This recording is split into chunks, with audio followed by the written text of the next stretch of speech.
कि अगर किसी की शादी हो जाती है ना, इफ समबडी इज मैरिड और वो अपनी वाइफ के साथ 7 वीक्स के लिए रहा है, सो और वो उसके बाद कोर्ट चले जाते हैं maybe for divorce, so is he liable for alumni? आपकी शादी 1 दिन की हो या 100 साल की हो, आपको अगर आपके टर्म्स एंड कंडीशंस जो आप एक दूसरे के साथ डिसाइड करके कोर्ट में जा रहे हो, और इफ जज feel that the girl is liable for the alimony, then she will get the alimony. आजकल जो हाई प्रोफाइल केसेस होती हैं, लाइक जैसे अभी इन्हीं की बात करें और बिजनेस स्टॉलवर्ड्स हैं, तो प्रेशर की वजह से बीच में देखने को मिलता है कि जजेस का ट्रांसफर हो गया, केसेस डज समथिंग। यस, कई बारी होता है, बट कई बारी ऐसा भी होता है कि मतलब आपका जो ट्रांसफर है वो ड्यू था। ज्यादातर केसेस आपको क्या लगता है यहाँ से कंसर्न्स या क्वेरीज क्या आती है? जो सबसे ज्यादा अभी मार्केट में है divorce cases, family issues, young generation की शादियां हैं। देखो मुस्कान और उनका केस आया था, फिर मध्य प्रदेश का भी केस है, राजा रघुवंशी और उनका एक वाइफ ने, तो ऐसा नहीं लगता कि इसमें लॉज में अमेंडमेंट करने की जरूरत है? It is required, but law 2 ही जगह से चेंज होता है, सड़क पे आके या संसद में जाके। तो जो लोग संसद में बैठे हैं, या तो उन्हें समझने की ज़रूरत है, अगर आदमियों को लगता है ऐसा कि उनके लिए भी कुछ लॉज होने चाहिए, तो शायद उन्हें सड़क पे उतरने की जरूरत है। चाय के साथ दिल की बात in association with PNB Kitchenmate, prime and best. जब भी मन करता है कि दिल की कुछ बात हो जाए, तो जरूर मन करता है कि साथ में एक चाय का कप हो जाए और थोड़ी चाय हो जाए। जी हाँ, तो चाय के साथ दिल की बात में आज फिर से एक बार स्वागत है आप सबका to the welcome to the latest podcast Chai Ke साथ दिल की बात। हर बार इस चाय के साथ दिल की बात में हम चाय पीते हुए हमारे गेस्ट के साथ बहुत सी दिल की बातें करते हैं, और उनके दिल की बातें और उनकी ज़िंदगी से जुड़ी बातें आप तक पहुंचाने की कोशिश करते हैं। एंड वी ऑल्सो ट्राई कि उनकी एक्सपीरियंसेस और उनके काम से जुड़ी बातें शायद आपकी ज़िंदगी के लिए कुछ हेल्पफुल हो सके। तो दिल की बातें करते करते इस खूबसूरत जर्नी को आगे बढ़ाते हैं। Today we have a very gorgeous lady, and for a different reason. आपने ज़िंदगी में कहते हैं कभी भी कोई दिक्कत आ जाए, आपको कोई परेशानी आ जाए, तो सबसे पहले या तो आप 2 लोगों का रुख करते हैं। या तो आप अगर हेल्थ एलिमेंट्स हो तो डॉक्टर्स की तरफ जाते हैं, और अगर कोई और इशू हो जाए तो आप वकील या कोर्ट का रास्ता करते हैं अगर उनकी मदद लेनी हो। सो फॉर्चुनेटली, और चाय के साथ दिल की बात में for the first time we have a gorgeous lawyer with us, Surbhi Kapoor.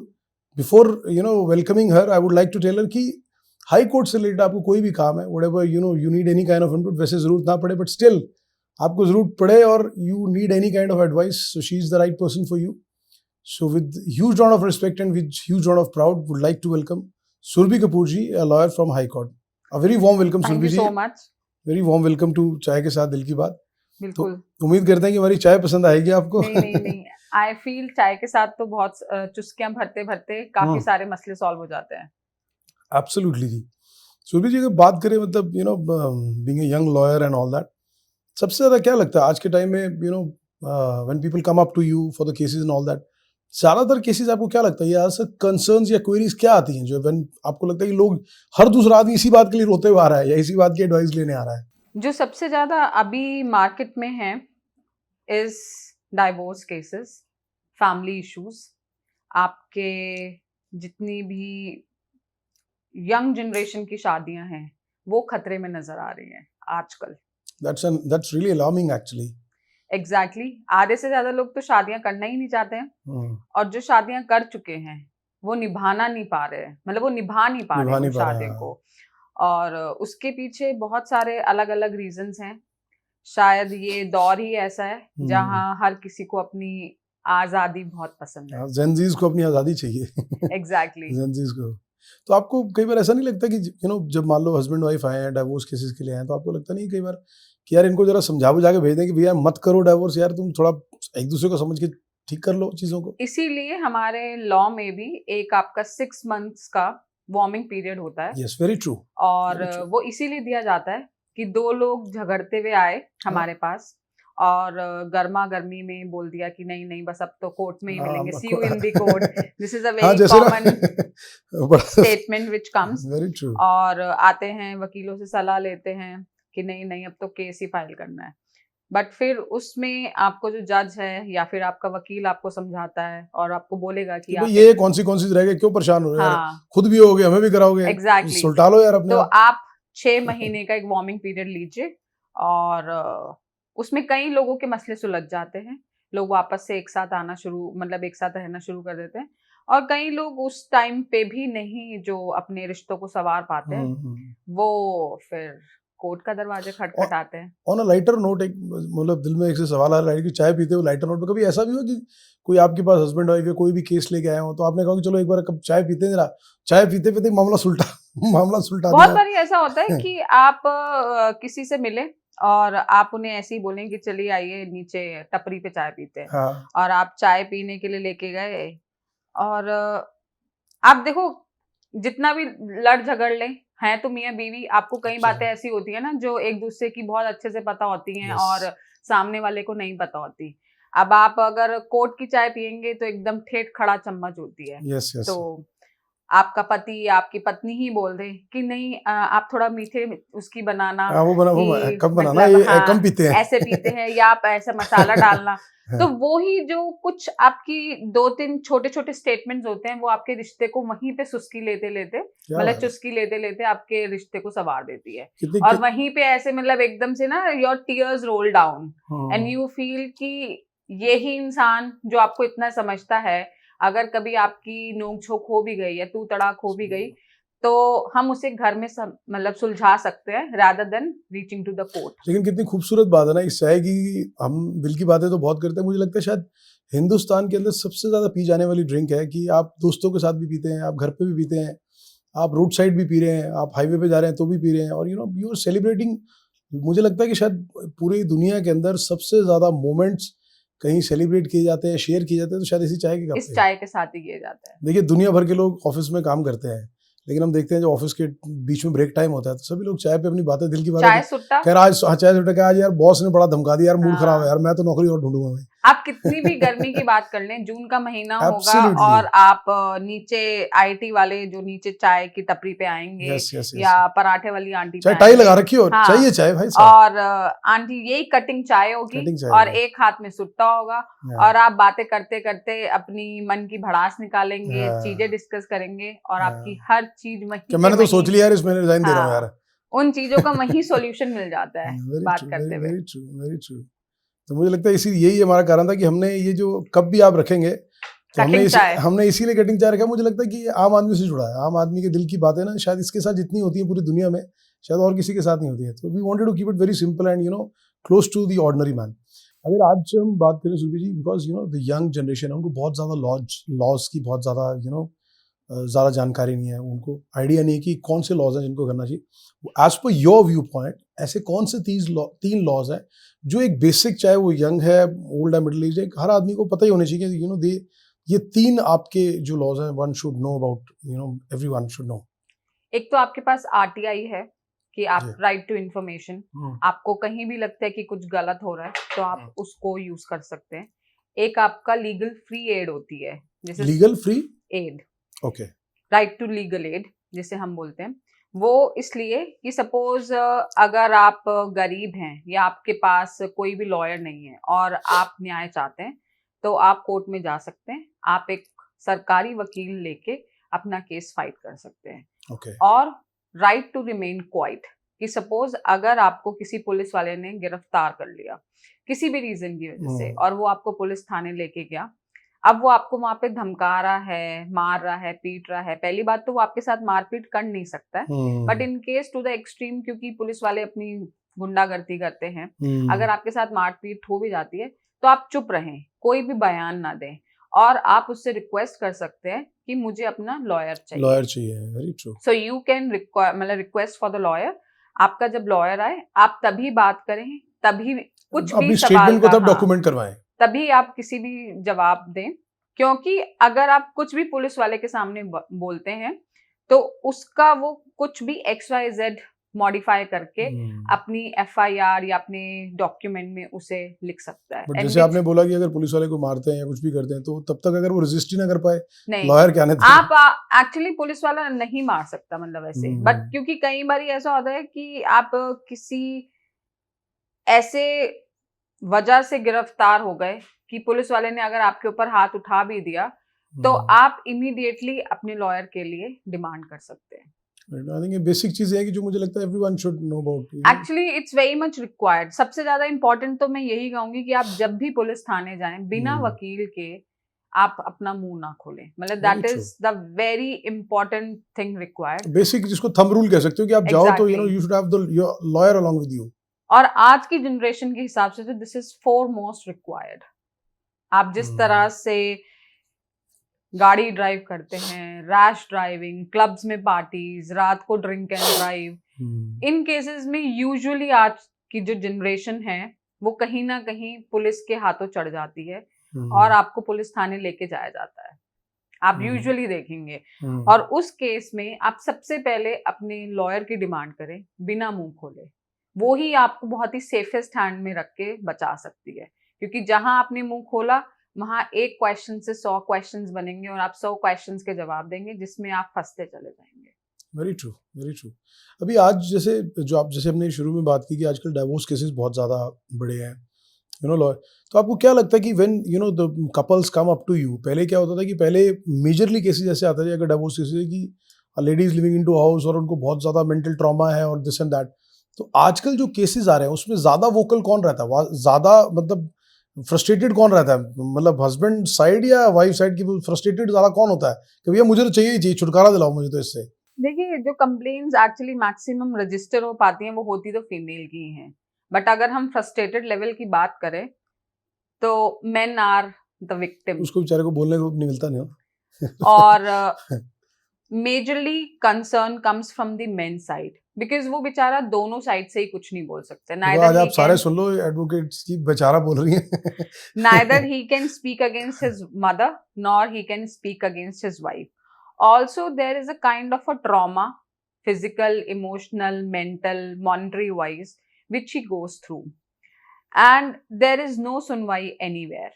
मतलब अगर वो पुलिस थाने जा रहा है और वो जाके बोलता है कि मेरी बीवी ने मुझे मेंटल ट्रॉमा दिया है और मैं उसके अगेंस्ट एक कंप्लेन रजिस्टर करना चाहता हूँ, तो पहले तो पुलिस वाला हंसेगा उसके ऊपर। Very very true. I think this is a harsh reality actually. और वो उसके ऊपर इस तरह से हंसेगा कि 4 जो उसके साथ और पुलिस वाले हैं और जो 4 लोग उसके साथ और बैठे हैं उनको भी बोलेगा, ये देखो बीवी का सताया आया है बीवी की कंप्लेन लिखाने। इसे ये नहीं पता कि इसके पास कोई रूल्स ही नहीं है कि जिनके लिए ये फाइट कर सके। बट ऐसा नहीं है। Main also has their rights, but आप उन्हें इस जो आपकी एक मेंटल एग्नी के थ्रू आप जाते हैं और ऊपर से जो आपका सोसाइटी प्रेशर है, आप उनको यूज ही नहीं कर पाते हैं। बहुत कम आदमियों को पता है कि वो भी डोमेस्टिक वायलेंस में जाके अपनी कंप्लेन रजिस्टर करा सकते हैं। But are there any legal rules also to just back this statement also? हाँ जी, मतलब there are cases in which men has won in the courts. There are leading cases in the Supreme Court, but उनको कभी भी उजागर नहीं किया जाता है। टीआरपी नहीं आती है ना मार्केट में। नहीं, बट आनी चाहिए ना, सताए हुए बेचारे बहुत हैं। दूसरी चीज कि आपको ह्यूमिलेशन बहुत ज्यादा सहन करना पड़ता है। You need to be very mentally strong if you are fighting the case against a lady, because every step you will be going through a kind of a emotional and a mental agony which is way too harsh to deal in, और आधे से ज्यादा आदमी वहीं पे आधे रास्ते में टूट जाते हैं। अगर आप इस चीज को क्रॉस कर जाएंगे, इस बैरियर को, तो आप डोमेस्टिक केस के अगेंस्ट भी जा सकते हैं, आपको मेंटेनेंस भी मिलता है। अगर आपकी वाइफ आपसे ज्यादा कमाती है और अगर आपको लगता है कि आपके पास उस समय जॉब नहीं है और आप दोनों हस्बैंड वाइफ साथ रह रहे हैं या फिर अलग भी हैं, तो you can demand for maintenance and wife is liable to give if she is earning more. That's a very valid and a very important, but I would ask to elaborate more. Say if in case say they give after separation एक fix amount होता है maintenance के तौर पे जो wives को दिया जाता है, कोर्ट डिसाइड करता है this is the X amount you have to give, maybe for one time settlement, और if in case it is monthly required in और वो बहुत सारे केसेस में होता है। से इफ इन केस जो सिनेरियो आपने बोला, से अगर ऐसा scenario if wife is working at that point and she is earning handsomely and the husband he is not working, काम नहीं कर रहा है, जॉब छूट गई, बिजनेस बंद हो गया, तो क्या वो भी कोर्ट से डिमांड कर सकता है and court can also give him that thing also? Court can give him, but there are certain parameters to decide for that. मतलब Okay. आपका जो केस है वो उतना स्ट्रांग होना बट चाहिए. इफ इन केस अगर हम पैरामीटर्स की बात करें तो वो क्या है, क्योंकि फीमेल के लिए तो क्या वो ये देखेंगे कि बेबी है, मेंटेनेंस है, how will she will feed, you know. Like if he is not having a job, ठीक है, उसके बाद he is preparing for some exam, या फिर वो अपनी बीवी से कम कमाता है, उसके बाद उसकी बीवी ने उसे मेंटल एग्नी दी हुई है, he is going through a physical trauma, और उसको लगता है कि उसकी wife is going through a adultery, जो कि वो अगर कोर्ट में प्रूव कर पाता है, so then he can demand the maintenance. Suppose wife 5 lakh रुपए कमाती थी, हस्बैंड 50,000 कमाता था, कल को डिवोर्स केस हुआ तो डिवोर्स केस में हस्बैंड क्लेम कर सकता है कि मुझे मेंटेनेंस दिया है, हाँ भाई जी, मेंटेनेंस दिया है, तो कोर्ट दे सकती है. कोर्ट दे सकती है. तो एटलीस्ट ये मुझे लगता है कि हस्बैंड्स को भी पता होनी देयर चाहिए. Are leading cases. मैं ये नहीं कह रहा कि इसका मिसयूज किया जाए, but at least they should be aware, because most of the cases हम आज तक जब भी सोसाइटी में हमने हमेशा सुना है कि वुमेन्स को मेंटेनेंस दिया गया, एक फिक्स अमाउंट यू नो उनको दिया गया. और इसमें ये भी हो सकता है कि अगर suppose she is earning 5 lakh rupees a month, और अगर वो हस्बैंड को मेंटेनेंस नहीं भी मिलती है इन केस, तो he can deny the maintenance for the wife, क्योंकि his wife is already earning a good handsome salary. That court has to decide कि That यार court ये has to तो decide. already earning, then why do you need maintenance? See, ultimately, when we reach to the court, na, both the parties are right. Be it husband, be it wife, yeah. be it ex, be it wife. The thing is, हम किसी भी party को गलत नहीं कह सकते हैं. Till the time it is being decided by the judge itself कि this party is wrong, या this is wrong and this is right. Till the moment it is the judgment is being given and order is being passed by the court, everybody is right. Absolutely. Because आप इन cases में काफी सारे लोगों की जिंदगियां बर्बाद हो जाती हैं सिर्फ Very- इसी एक very true. स्टैंपिंग के साथ कि आपका एक कोर्ट में केस चल रहा है. Very true. People don't get the jobs in the corporate houses. People when go out in the Yes. society, they have to Absolutely. go through a mental trauma. आपके घर वाले आपको छोड़ देते हैं, आप को सोसाइटी नहीं अपनाती है, and then it takes years and eon of years to just overcome that whole kind of a social pressure कि उफ इसके ऊपर तो केस चल रहा था, इसकी तो बीवी ने इस पे केस कर दिया, Very या true. फिर इसने इस लड़की को छेड़ दिया तो अब ये जेल में था 40 दिन. सो this is a kind of a thing, जो आपने कंप्लेन लिखाई वो आपकी साइड सही है, Yeah. जिसके अगेंस्ट कंप्लेन है वो शायद अपनी तरफ सही है.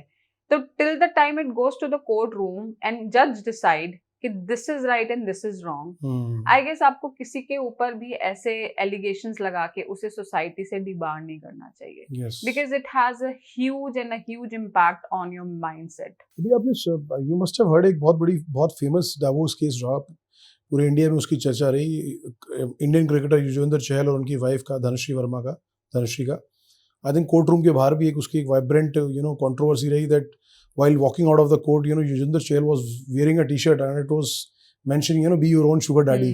So there was a lot of controversy also. Although Yuzvendra Chahal didn't utter a word on that, he was just wearing a t-shirt. But after that incident, when people, when the buzz went around, सब जगह बात होने लगी, तो धनश्री वर्मा के 2-3 podcast उन्होंने कहा कि यार मुझे फोन पे ही बता देता तो टी-शर्ट डालने की क्या जरूरत थी. So what do you have to say on this? ये जो बड़ा major divorce case हुआ, and how do you see it? See, these kind of divorce cases which come in the market, especially when we look upon them as a celebrity, so they have half of the things being done out of PR stunt. See, now these both as a couple is going through a divorce. अब दोनों को divorce हो रहा है, but उस divorce में से भी आप मसाला कहाँ से निकालेंगे ना, तो एक हमें टीआरपी चाहिए.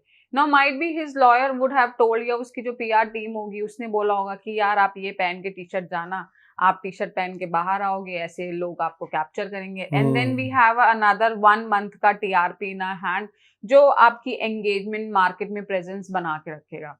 To the certain extent, if we talk about on the legal grounds, until and unless somebody has gone through their complete file, what are the grounds on which she was given an aluminium, on which basis did he gave her a maintenance, and what were the consequences under which they have gone through the divorce, nobody has a right to speak about it. Absolutely. जो किसी के घर में होता है वो सिर्फ उन 2 लोगों को दो पता लोग, होता है. very true. Very true. माँ बाप को भी नहीं पता होता, बिकॉज माँ बाप भी सेकेंडरी मोड पे आते हैं। Absolutely. एक कमरे के अंदर जो चार दीवारी में आप बात कर रहे हैं, अब चाहे हस्बैंड बीवी को मार रहा है या बीवी हस्बैंड को मार रही है, वो सिर्फ उन दोनों को पता है। उसने उसको बाथरूम में लॉक किया है या उसने उसको बाथरूम में लॉक किया है, वो दोनों हस्बैंड वाइफ को पता है। तो अनटिल अनलेस आपने उनका पूरा केस स्टडी किया है या आप उनके बहुत ही सगे संबंधी या क्लोज निटेड हो, you are no one to give a comment about it.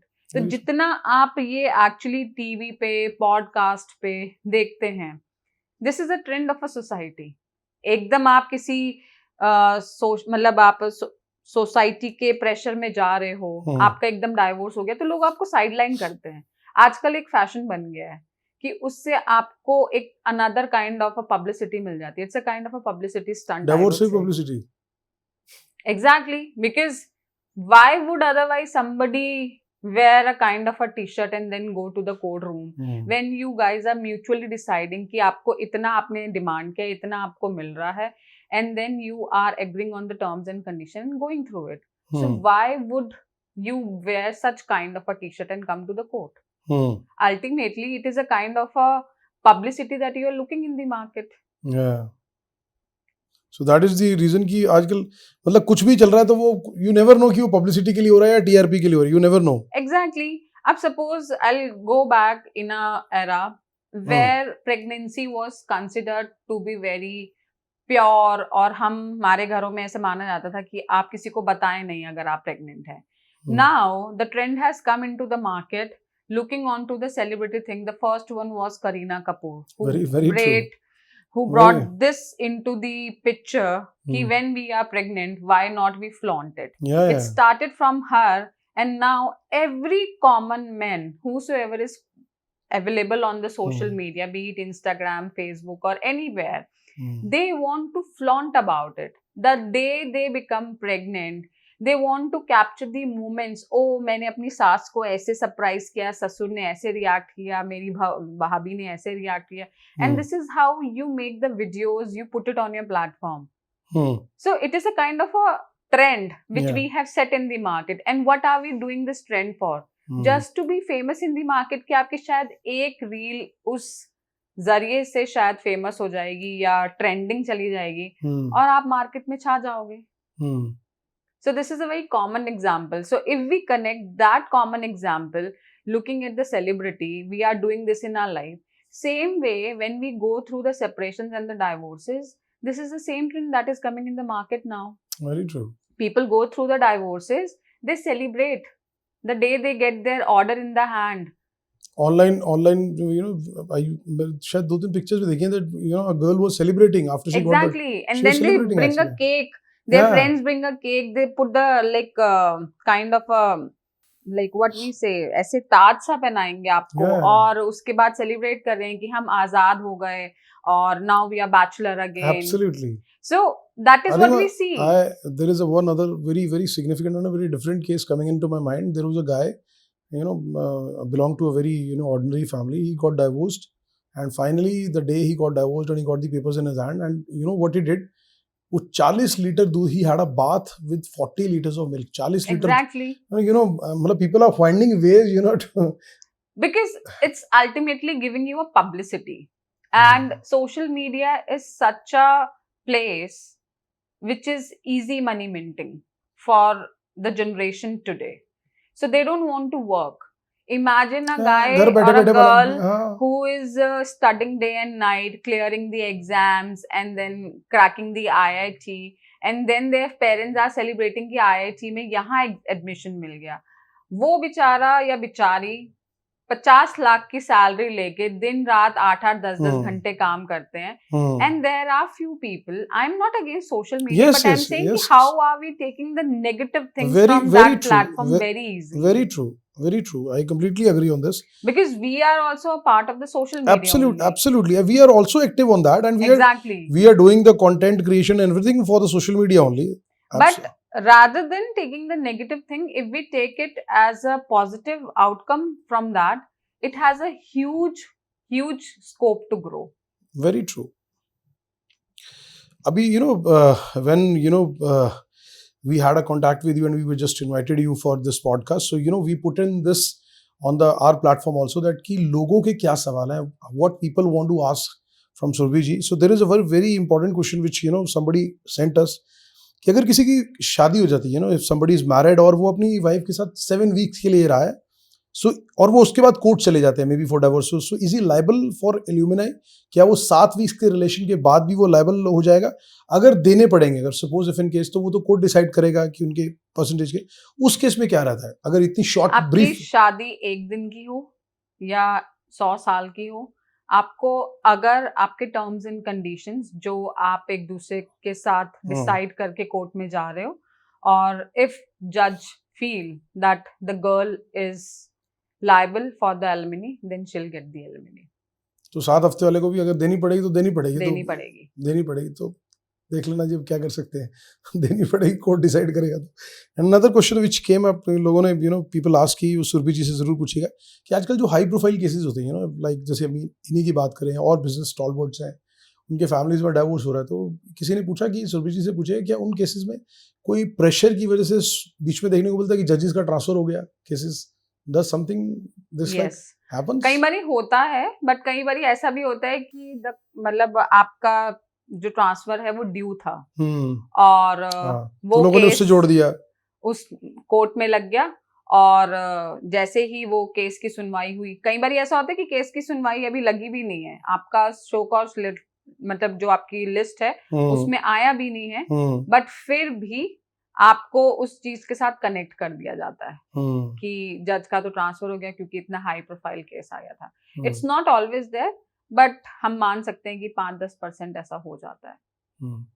अभी जैसे हमने ना बहुत सोशल मीडिया पे बहुत सारे केसेस देखे कि जहाँ पर वुमेन्स वो बिहेविंग वेरी अग्रेसिवली, हस्बैंड्स को मार रही हैं, दे बीटिंग लाइक एनीथिंग. तो कभी ऐसा हुआ है कि कोई आपके पास कोई केस लेके आया हो, कोई कोर्ट रूम में आया हो या आपके पास आया और बड़ा रोता धड़ाता है कि मेरे को बचा लो, मारती है मेरे को? कोई ऐसा हुआ है कि कोई रोता हुआ है कि मुझे बचा लो मैडम, मुझे मारती है ये? केसेस ऐसे आए हैं, and then we do the counselling for the female and we take them. But counselling से वो समझती तो मारती तो नहीं, काउंसलिंग से बहुत फर्क पड़ता है. आप अगर काउंसलिंग करते हैं, आप साइकेट्रिस्ट से उसकी पूरा काउंसलिंग कराते हैं, and then you understand कि what is the root cause for having such kind of a behavioral change. जब आपकी शादी होती है तो obviously हर कोई ऐसा खूंखार बन के नहीं आता है, but with the passage of time शायद there has been a change that comes into the marriage. कुछ circumstances तो रही होंगे. और तो जब आप उन चीजों की तह तक जाके उन चीजों को समझते हैं, so there has been a change. ऐसा हो जाता है, और कई लोग नहीं भी बदलते, तो अल्टीमेटली फिर तो जैसे कोई रोता धोता आता है उसको पहले कहते हैं कि बैठ जाओ, पानी पियो, चाय पियो, क्या? हाँ, मतलब बैठो, आओ, बताओ, बैठो, खाओ पियो, मतलब जब तक पेट थोड़ा जब तक पेट पूरा एकदम तृप्त नहीं होगा ना, तो दिमाग काम नहीं करता. काम नहीं करेगा, ठीक है. और चाय तो है ही है बात सुनाने के लिए, बिल्कुल सही. अभी हमने जितने भी केसेस हमने देखे ना, तो अभी तक के अगर हम सोसाइटी की मेंटालिटी देखें तो मोस्ट ऑफ द केसेस में निकल के आता है कि फीमेल्स के लिए जो लॉज हैं, वो लॉज ज़्यादा प्रोडोमिनेंट हैं, बहुत स्ट्रॉन्ग है. और जैसे आपने बात भी की, तो अभी के जो केसेस फ्रीक्वेंटली जो आ रहे हैं, जिसमें कोई मेल के ऐसे केसेस आ रहे हैं जिनको उनको मेंटल एग्नी है, ट्रॉमा है, they want they are being tortured by their wives and all that. क्या उतना ही सॉफ्ट कॉर्नर कोर्ट रूम का या कोर्ट की तरफ से उनके प्रति भी रहता है? उसको न्यूट्रली देखा जाता है, और ऐसा लगता है कि कहीं ना कहीं लॉज जो है वुमेन ओरिएंटेड अभी भी हैं?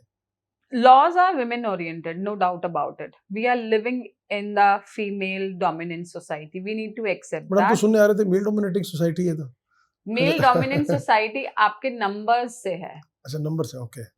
बट अगर आप बात करें कि बाय लॉज अगर हम बात करें तो वो वुमेन डोमिनेटिंग है, वो फीमेल डोमिनेंट है. बिकॉज जितने भी लॉज हैं वो सब फीमेल्स को ही फेवर करते हैं.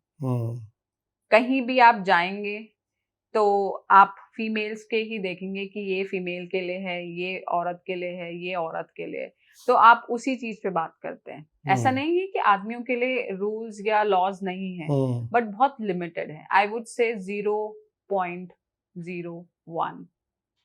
जैसे अगर ये बात करते, जैसे बहुत बार ऐसा होता है ना कि कोई फीमेल्स आ जाती है कि यार हस्बैंड का जो बिहेवियर है बहुत अग्रेसिव है एंड मारता है एंड ऑल दैट. कभी जैसे जेंट्स भी अगर या मेल्स भी बोलेंगे ना, तो female is such aggressive that she keeps me beating up and all that. So is there any, तो उसके लिए laws security उसमें क्या provide की जा सकती है husband कुछ नहीं, आप जाइए FIR कराइए बस. आपकी अगर 100 आदमी जाते होंगे FIR कराने के लिए तो शायद 2 की रजिस्टर होती होगी, 98 की होती नहीं.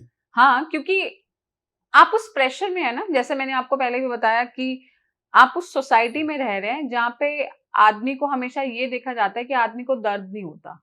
But isn't it an alarming fact because now the cases are जिस तरह से cases आ रहे हैं. अभी हमने पीछे बात की जैसे वो मुस्कान और उनका केस आया था, फिर वो जो उज्जैन उनका मध्य प्रदेश का जो केस है राजा रघुवंशी और उनका एक वाइफ ने मैरिज के इतने दिन के गुवाहाटी के अंदर हुआ उनका. सो इस तरह के जब केसेस आ रहे हैं तो ऐसा नहीं लगता कि इसमें लॉज में अमेंडमेंट करने की जरूरत है. इट शुड बी बजाय कि वुमेन सेंट्रिक और उसको ज्यादा टिल्टेड करने की बजाय इट शुड बी न्यूट्रल कि जिसके भी फेवर हो, बी इट अ मेल और female. How does it matter? We are no one to bring the changes in the law system. But do you no that I agree. But do you think that कि होने चाहिए? It is required, but law 2 ही जगह से change होता है, सड़क पे आके या संसद में जाके. So जो लोग संसद में बैठे हैं या तो उन्हें समझने की जरूरत है कि now with the passage of time, it is reaching on an alarming stage that we need to have some changes in our law system. Otherwise, अगर आदमियों को लगता है ऐसा कि उनके लिए भी कुछ लॉज होने चाहिए तो शायद उन्हें सड़क पे उतरने की जरूरत है. पर जैसे आप बात कर रहे हैं सुरभि जी, उसी तरह जब कोर्ट रूम में ऐसे केसेस आते होंगे तो जजेस और जो भी सीनियर पीपल है the respectable courts and all that, वो भी तो इस बात को सेंस करते होंगे यार कि ये फीमेल्स अभी इस मामले में कहीं ना कहीं थोड़ा मिसयूज कर रही हैं लॉस को. वो भी तो इस बात को सेंस करते ही होंगे. सेंस करने में और उन्हें इम्प्लीमेंट करने में देयर इज अ ह्यूज जाना तो बाय लॉज ही पड़ेगा, जो कानून है जाना तो उसके अंदर ही पड़ेगा. अब suppose I will give you a very small example. एक लड़का और लड़की लिव इन रिलेशनशिप में रह रहे हैं, ठीक है. लड़की अगर शादी के लिए मना कर दे तो लड़के के पास कोई चारा नहीं है कि वो जाके बोल दे कि ये मेरे साथ रह रही थी, हाँ, and she is now denying to get married. Now she is denying to get married. But यही अगर लड़के ने मना कर दिया तो लड़की can go to the police station and say very valid part. I think it's a very valid part. आप मेरी FIR रजिस्टर करें. Yeah, because now it's false promise of marriage. yes. तो लड़का उसको पहले उसकी पूरी मतलब एक्सप्लेनेशन देना पड़ेगा, उसे जेल हो सकती है, पुलिस अरेस्ट कर लेगी. So there have been the consequences, the series of consequences which he has to go through. No, but that's a very valid point and it's a very important fact actually which you have raised, because nowadays the living relationship thing has increased, actually बहुत सारे couples हैं जो they are living into a relationship. Rather आप ही के उस question को हम बात करेंगे जहाँ पे लड़के ने पूछा है कि हम 7 हफ्ते की मैरिज में अगर आप लिव इन रिलेशनशिप में रह रहे हैं तो भी लड़की is liable to have the maintenance. Is it so? Is there any law on that? Anji. So what exactly is that? ये तो मतलब this is because this is quite quite intriguing and actually would like to know also क्योंकि लोगों को पता चले because nowadays people are getting into more living relationships. अगर आप साथ रह रहे हैं तो आपको उसके लिए भी मतलब girl can claim for the maintenance कि he made a promise to me that he will marry me. Now he is और उसके लिए भी कोई ड्यूरेशन है कि वो 1 महीने से लिविंग रह रहे तो कर सकती है या अगर वो 1 साल रहे हैं नहीं ऐसे ड्यूरेशन नहीं है बट या दिस इज देयर कि अगर आप साथ रह रहे हैं लिव इन रिलेशनशिप में and if a guy denies for the marriage after the promise of marriage so girl can demand. But she just has to provide adequate evidences and if the court has see that all the evidences, all the statements which she has made is correct, exactly, so she can also entitled for settlement, for some kind of a maintenance amount and all that. हाँ जी. So this is very alarming actually. We are living relationship वालों को सोचना पड़ेगा कि तुम सोच रहे हो कि हम टाइम पास कर रहे हैं.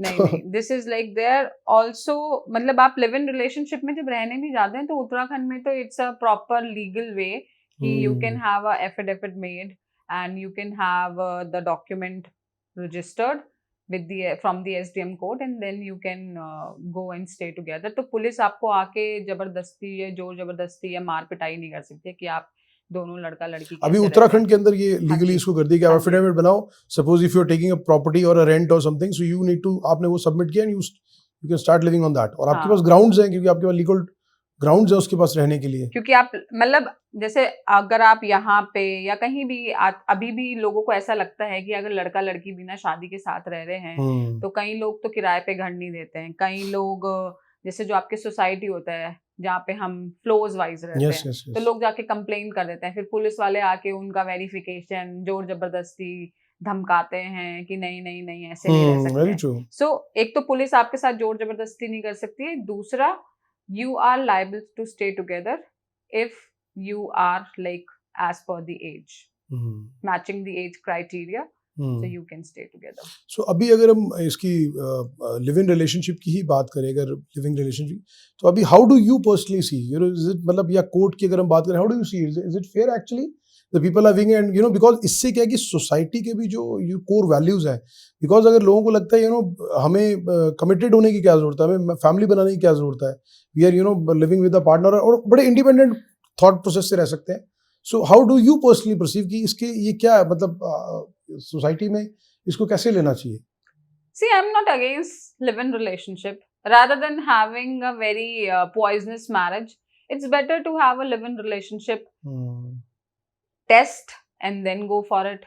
मतलब आप हर चीज एक दूसरे को अंडरस्टैंड करते हो, टेस्ट करते हो कि are we compatible with to stay together और नॉट। अगर आपको नहीं लगता तो यू मूव ऑन, मतलब there is no harm until unless you both as a girl and a boy are harming each other's peace of mind again in the live-in relationship also. There is no such thing. मतलब अब तो कई parents ऐसे हैं जो बोलते हैं कि आपने रिश्ता फाइनल कर लिया, ठीक है आप 6 महीने लिव इन रिलेशनशिप में रह लो। We have our family friends, मतलब in our family. Is it so? Yeah. कि पेरेंट्स बोलते हैं कि आप पहले 6 महीने लाओ। So I'm talking about like whatever the example I'm citing is like from my in and around surrounding area. You must have seen across exactly nearby. So there we met in a family, we had a tie-up, और मतलब उसके बाद लड़का लड़की दोनों एक दूसरे को पसंद हुए, तो पेरेंट्स सेड कि आप रहो लिव इन में, अगर आपको लगता है कि you guys are compatible enough to go together ahead, तो ठीक है आपकी 6 महीने बाद हम डेट निकाल ही रहे हैं तो शादी हो जाएगी। अगर आपको लगता है कि नहीं हो पा रहा है, so come to us, मतलब talk with us, and if we are having a solution to make it work, so we can, because there is no harm. आप rather than अपनी शादी को वो poisonous बनाएं और आप एक सोसाइटी के प्रेशर में आए, सोशल स्टिग्मा झेलें कि नहीं अब तो शादी हो गई है तो आपको वो शादी निभानी है, just because of the reason कि लोग क्या कहेंगे। वो 4 लोग ना आप 56 भोग बनाएंगे तब भी आके कुछ कमी निकाल देंगे, और अगर आप 5 भोग बनाएंगे तब भी आगे 56 ठीक नहीं बनाया इसमें, एग्जैक्टली 10 खराब बनाए हैं। तो उस सोसाइटी को सुनने से कि वो लोग क्या कहेंगे उसकी सुनने की अपेक्षा रादर अगर आप उसको ट्राई करना चाहते हैं तो there is no harm, but it should not harm your society in and out. आप जो भी अपने दोनों एक साथ रह रहे हैं और आप दोनों की भी आपस में पीस ऑफ माइंड नहीं जानी चाहिए। 2 सिग्निफिकेंट चीजें I would ask you know on these divorce cases और इस चीजों में, क्या आपको लगता है कि 2 चीजें, एक the more use of social media, the more impact of social media on our lives, and the second the alcoholism, you know the drugs and all that, ये 2 चीजें ऐसी हैं जो पर्सनल रिलेशंस को कहीं ना कहीं हैम्पर कर रही हैं। I agree on that because of the reason, पहले सोशल मीडिया नहीं था, लड़ाई झगड़े, एक आइडियल कपल, एक आइडियल मैरिज पहले भी होती थी। अब लोग अपने घरों में इतना खुश नहीं है जितना वो सोशल मीडिया पे दिखाते हैं, है ना। आप घर में 56 भोग खा रहे हैं या नहीं खा रहे हैं ये किसी को नहीं पता है, बट आप उसे पोर्ट्रे ऐसा कर रहे हैं कि सोशल मीडिया पे दिखा रहे हैं 56 फोटो, चाहे एआई से बनाया हो 56 भोग। एग्जैक्टली तो वो एक कंपैरिजन जहां पे क्रिएट हो जाता है, we try to match up on that, और वो हम मैच अप नहीं हमेशा कर सकते, इट्स वेरी डिफिकल्ट। हर किसी की पर कैपिटा इनकम अलग है, पॉकेट अलग है, आपका लिविंग स्टाइल अलग है, कोई न्यूक्लियर फैमिली में रह रहा है, कोई ज्वाइंट फैमिली में रह रहा है, very valid point actually which you are making, ठीक है। और उसके बाद कोई अकेले रह रहा है, किसी का कैसा लाइफस्टाइल है, किसी का कैसा लाइफस्टाइल है। अब कोई जयपुर में रह रहा है तो वो 50,000 फॉर एग्जाम्पल अगर कमा रहा है तो वो उसमें भी एक अच्छी लाइफ जी सकता है, बट अगर आप यही गुड़गांव में रह रहे हैं तो 50,000 तो आपका रेंट ही है ना। अब उस 50,000 का रेंट चला गया तो वो जो जयपुर की किसी आपने इन्फ्लुएंसर की लाइफ देखी, आप उसको मैच करने के लिए अपना कुछ और बढ़ाएंगे, आप कहीं ना कहीं उसे एडजस्ट करके ग्रो अप करने की कोशिश करेंगे, तो वहां पे वो जो आप मैच करना चाहते हैं ना, दैट क्रिएट्स अ प्रॉब्लम। हम उस गैप को फिल ना करके रादर जो आपके पास रिसोर्सेज हैं, अगर हम उसके साथ कुछ अपना इनोवेशन दिखाएं, so half of the problems can be solve. पहले तो नहीं होता था ऐसा कि एकदम आप हग करके या चुम्मा चाटी से ही हम अपना प्यार दिखा सकते हैं। Now why you scroll the reels, people are posting the reels of the couples on the social media and talking about it। उससे प्यार ज्यादा नहीं हुआ ना, उससे प्यार कम हुआ, प्यार उतना ही है, बट हम एक एक्सपेक्टेशन रेस कर देते हैं कि यार आप तो मेरे साथ ऐसी रील नहीं बना रहे हो, आप मेरे साथ ये नहीं कर रहे हो। So which is a kind of a comparison you are creating. कोई कैमरा लविंग होता है, कोई कैमरा लविंग नहीं होता। कोई अपनी लाइफ प्राइवेट रखना चाहता है और कोई अपनी प्राइवेट सोशल रखना चाहता है। So you need to understand, हमारे हाथ की पांचों उंगलियां भी जब बराबर नहीं है तो 5 लोग कैसे बराबर हो सकते हैं। और इसी चीज को जब हम समझ नहीं पाते हैं ना, द फ्रस्ट्रेशन स्टार्ट्स, आपके डिफरेंसेस आ जाते हैं, घर में लड़ाइयां शुरू हो जाती हैं। उन लड़ाइयों को खत्म करने के लिए या ओवरकम करने के लिए हम अल्कोहल की तरफ भागते हैं या कोई भी एक्स्ट्रा नशा उसको ऐड ऑन करने की कोशिश करते हैं, और वो ही धीरे धीरे धीरे धीरे गैप आपका स्प्लिट का रीजन बन जाता है। Very beautifully explained, because I think this is the core reason, this is the main reason actually जो आपने explain किया। I think I am completely agree with your viewpoint is because यही reasons है।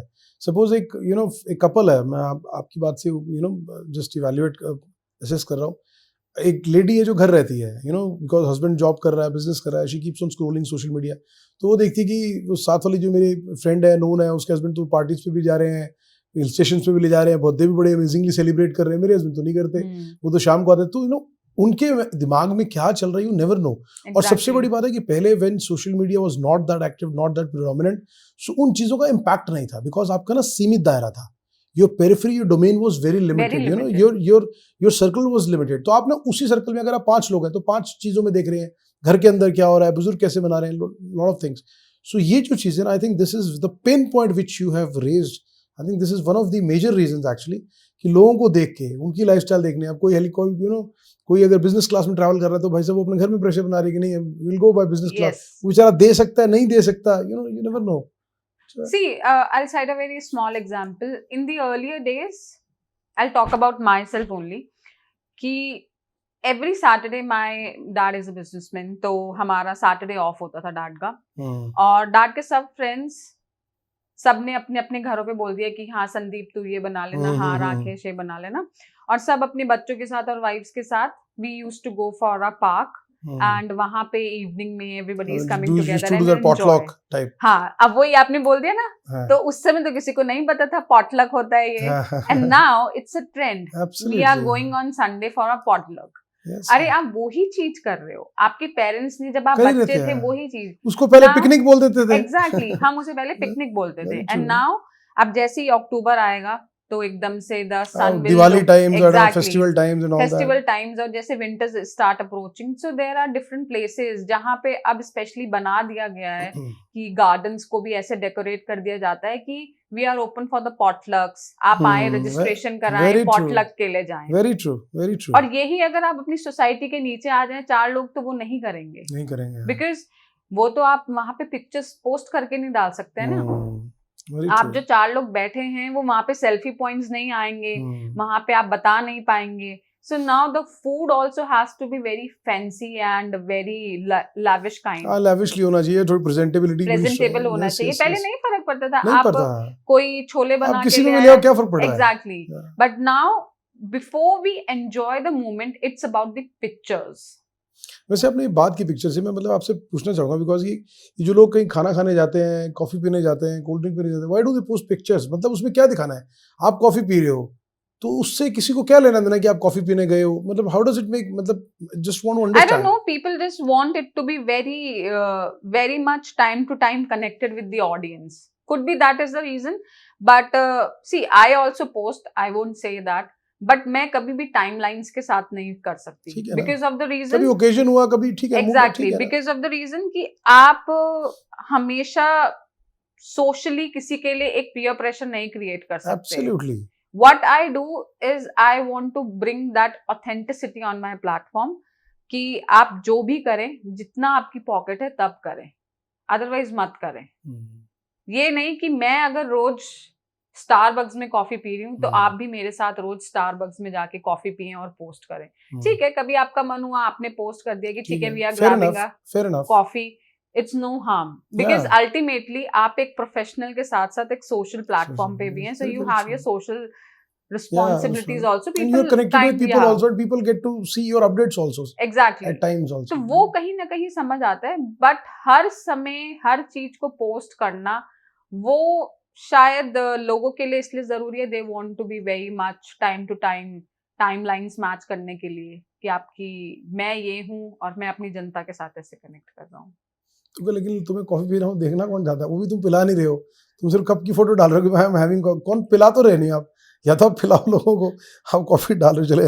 Any how, एक of late एक scenario और which has come up in the legal cases also, कि जब भी हम बात करते हैं ना नॉर्मल ऑर्डिनरी केसेस की कोर्ट में, with the due respect to the honourable court and all that, कि डज इट आल्सो हैपेंस कि जो सेलेब्स केसेस होते हैं या जो हाई प्रोफाइल केसेस होते हैं और जो ऑर्डिनरी केसेस है, नॉर्मल केसेस है, does there any differentiation also? No. Court never does. Court never see that.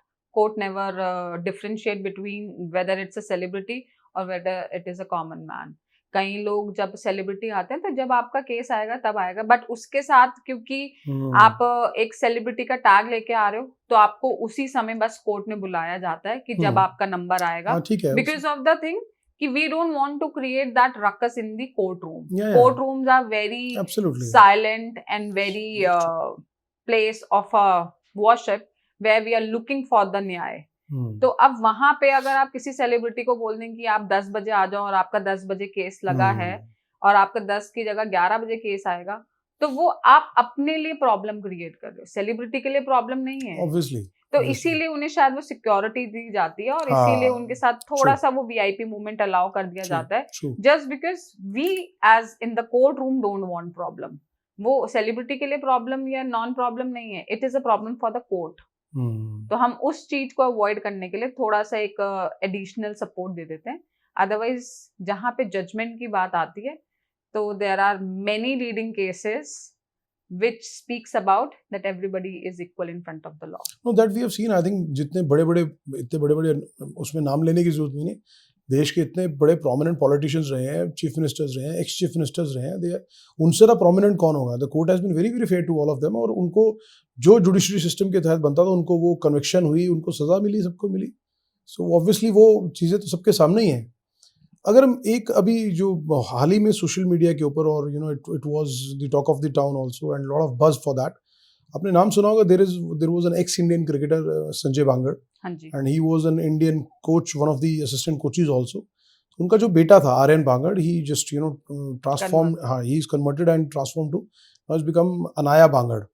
So overall उसको लेकर बहुत बज़ रही, बिकॉज एक सोसाइटी के acceptance order. How do you see this happening in the society? And बहुत सारे cases देखने को मिलते हैं, लेकिन क्योंकि ये थोड़ा एक प्रोमिनेंट पर्सन के घर का केस था उनके, तो शायद ये थोड़ा हाईलाइट हो गया, बाकी शायद नहीं भी होते होंगे, जो रूटीन में भी बहुत होते होंगे। How do you see this?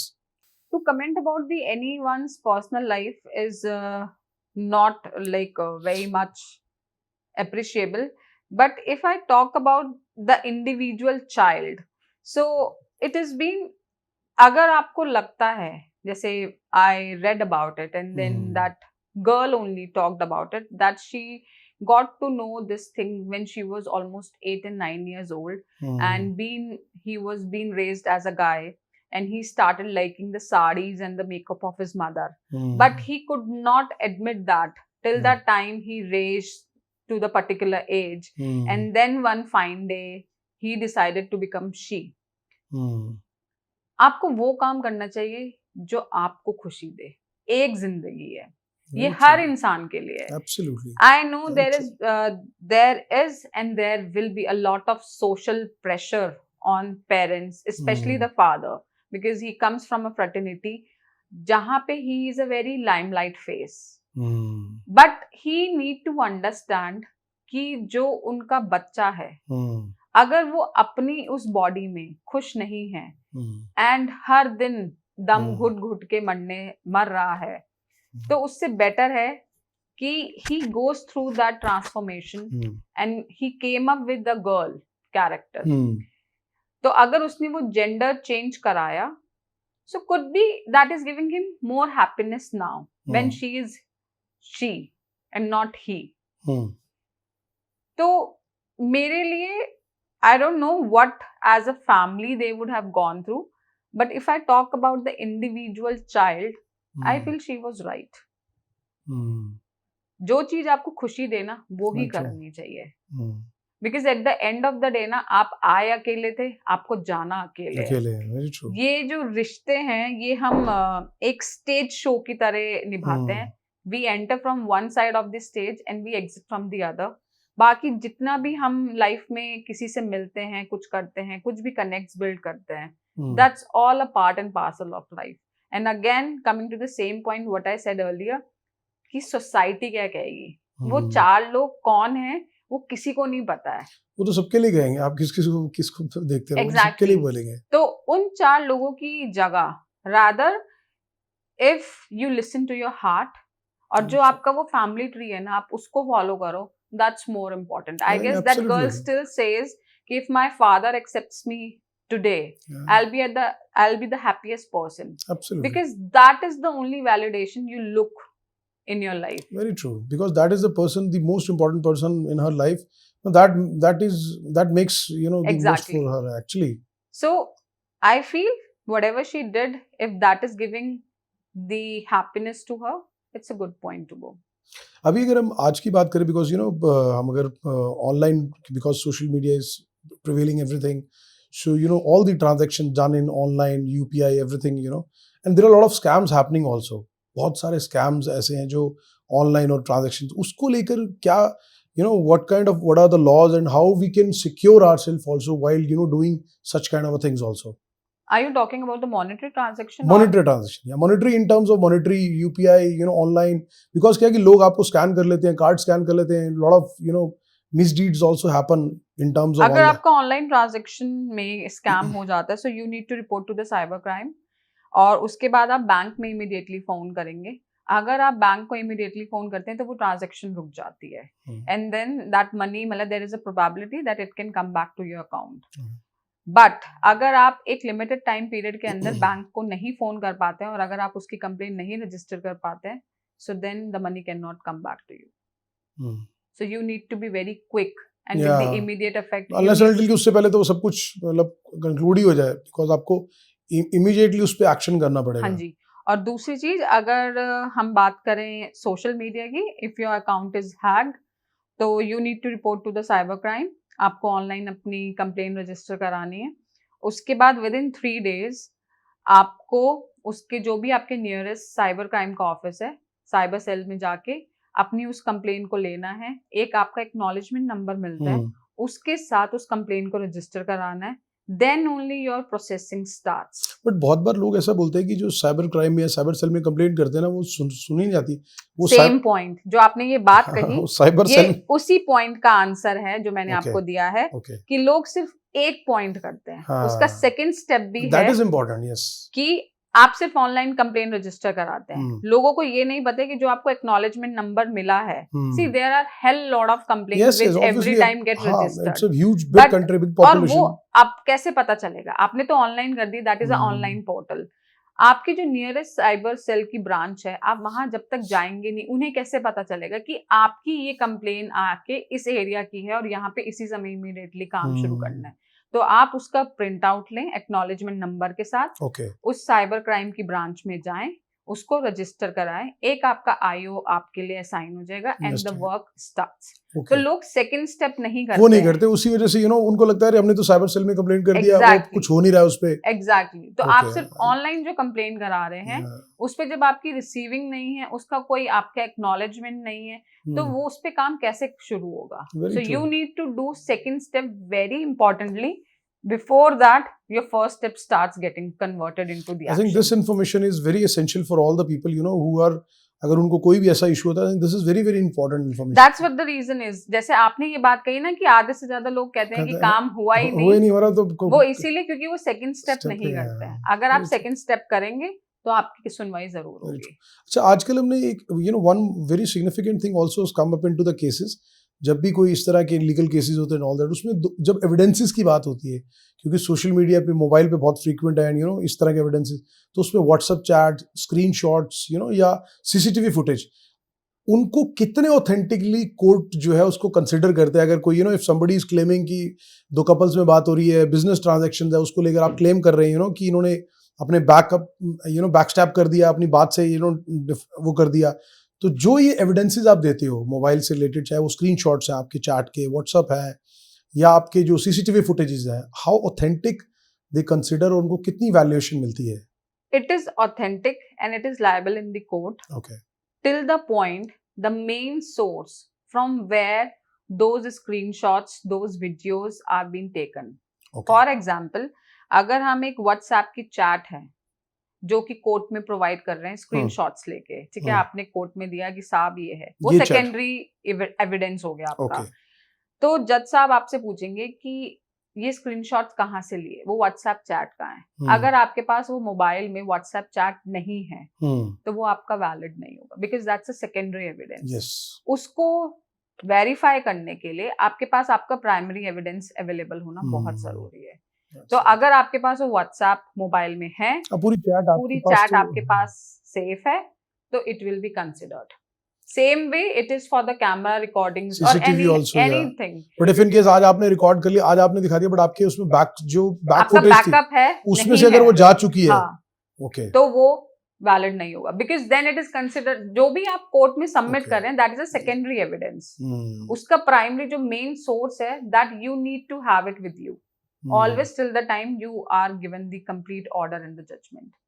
That is very important because nowadays इस तरह के बहुत सारे और इनमें एविडेंसेस यही यूज होते हैं, I think CCTV and all that, अभी इस तरह की बहुत सारी चीजें यूज होती हैं। अभी I would like to come back to that point again on the divorce and all that point also. जब पेरेंट्स के बीच में डिवोर्स होता है तो जब चाइल्ड कस्टडी की बात आती है, I think there is a lot of, उसको लेकर भी बहुत बात रहती है, बिकॉज नॉर्मली जब चाइल्ड कस्टडी होती है तो क्या वो चाइल्ड कस्टडी वाकई ही पेरेंट्स जो होते हैं, maybe it is given to the lady और टू द हस्बैंड ऑल्सो, तो उसमें चाइल्ड को लेकर प्रायोरिटी रखी जाती है, या वो सिर्फ मतलब आप लगा लीजिए कि भाई कस्टडी देनी थी तो दे दी, या उसकी प्रायोरिटीज को पूरा ध्यान रखा जाता है? नहीं, आपका पूरा biodata as mean how are you working, where are you staying, what are your liabilities, what are your earning capacity, उन सब चीजों को कंसिडर किया जाता है। उसके बाद जो बच्चा है वो किसके साथ रहना चाहता है, वो किसके साथ कंफर्टेबल है, तो उसकी अलग से काउंसलिंग की जाती है, उससे अलग से पूछा जाता है। So the whole scenario is being taken into the consideration before the child custody is given. But normally जैसे क्या होता है कि normally देखते हैं कि जब child custody की बात आती है तो preference is always given to mother because mother बच्चे को संभाल रही है। But if in case जैसे आपने बात की, suppose the kid is minor, suppose 10-12 साल का, यानी कि says कि मुझे पापा के साथ रहना है, मम्मा के साथ नहीं रहना, तो आपको दिया जाता है, मतलब if father is well equipped and well qualified to keep and maintain the child, then custody is being given to the father also. उसमें ये होगा कि आपको क्लॉज डाल दिया जाता है कि हर हफ्ते या हर महीने मिलवाने लेके जाना एंड ऑल दैट टाइप्स, और मतलब बाप एक कॉमन पॉइंट पे मिल सकते हैं, या फिर आप ट्रिप्स एक साथ कर सकते हैं। There are many couples who do such way that they come on a common point that the boy और अ गर्ल वांट्स टू, मतलब the child want to stay with the father and then female. कभी ऐसा हुआ है कि कोई divorce case आया हो, बच्चा उनके साथ और बच्चे ने जाके वहाँ कोर्ट रूम में कह दिया पापा मम्मी आप अलग मत हो, आप इकट्ठे रहो, मैं आप दोनों के साथ रहना चाहता हूँ, और वहाँ कुछ कभी ऐसा हुआ है personally? Have you come across such thing? Yes, very recently I have come across one couple. They were going through the complete divorce process almost for 4.5 years. Okay. And one fine day when they were appearing in the court and I guess unki nanny nahi aayi thi us din ya kuch, so the child came to the court and when he saw the scenario, so he started crying then and there only, looking at what मतलब that same scenario which is happening in the courtroom. Parents felt कि हम किसके लिए इतनी लड़ाई झगड़ा कर रहे हैं जब वो बच्चा ही at the end of the day is not happy और वो ऐसे बिलक बिलक के रो रहा है कि बाकी जो चीजें हैं, जैसे आपकी मदर इन लॉ हो गई, फादर इन लॉ हो गई, या और भी आपकी एक्सटेंडेड फैमिली जो है, कि that is of no use. So they उस दिन वो हियरिंग खत्म हुई, then they came into the mediation. वहां पे मतलब certain terms and conditions were decided कि okay this will be done and we can look over into it and that 4.5 years of case ended up coming together in the mutual thing. So child plays a very important role. It's not that, but child only plays that role is not also important. Very true. Of course. मतलब आप कई बार ऐसा हम देखते हैं कि husband wife में झगड़ा हो रहा है और हम कहते हैं बच्चा कर लो सब कुछ सुलझ जाएगा. So that is also not the solution. But अगर आपके पास बच्चा है और आप दोनों लड़ रहे हैं तो हो सकता है कि कहीं हद तक वो चीजें सुधर जाएं. बट टू द एक्सट्रीम्स अगर चीजें हैं तो शायद नहीं भी सुधरेंगी. तो it varies from platform to platform. You need to understand. हम किसी को भी एक कॉमन टेंजेंट पे देख के नहीं कह सकते हैं कि इसका ऐसा हुआ था तो मेरा केस भी ऐसे ही सुलझ सकता है. आप being a lawyer, आप when you started your journey as a lawyer, so because legal profession mainly male dominating है, so कैसा मतलब how was you did you cope up and कैसे अपनी जगह बनाना establish, how do you feel being a strong woman as a lawyer, working in a fraternity or working in a place which is a male dominating more or less? I feel everybody has their own vision to look at the this profession. Some people feel it's male dominated, which could be harmful for a girl, and some where it feel ki if you have male as on your head, so it's easy to grow. It's how you want to mingle up in the crowd. So I started my career with the law firms where I had the female bosses. They were not that good. I am again saying it on a camera. They were not that good. But I came across not that good in terms of treating you, making you being learn biased things in the way that they were in a kind of a comparison that कि एक junior associate के पास इतना कुछ है और एक senior के पास नहीं है, in that way. And again, if I come back to the practice of, because I started my practice with the Supreme Court and the High Court. District Court मैंने बहुत later on करा when I started my individual practice. और वो individual practice came because of my male senior. So he is my mentor till today, and I pay him a huge respect, huge applaud to him, that because of him I can just go and stand anywhere in the world and just make him a call and say, "Sir, ये problem है." क्या बात है? So very nice. Selecting your mentor is something biggest thing to talk about. Absolutely. And how do you maintain that relation is something very important. Second part. आपका जो senior है, आप पहले तो वो कैसे सेलेक्ट कर रहे हैं उस पर फर्क पड़ता है. दूसरा, आप उस सीनियर के साथ कैसा रिश्ता चाहते हैं उससे फर्क पड़ता है. कई लोग ग्रो करने के लिए लाइफ में कुछ भी कॉम्प्रोमाइजेस कर लेते हैं.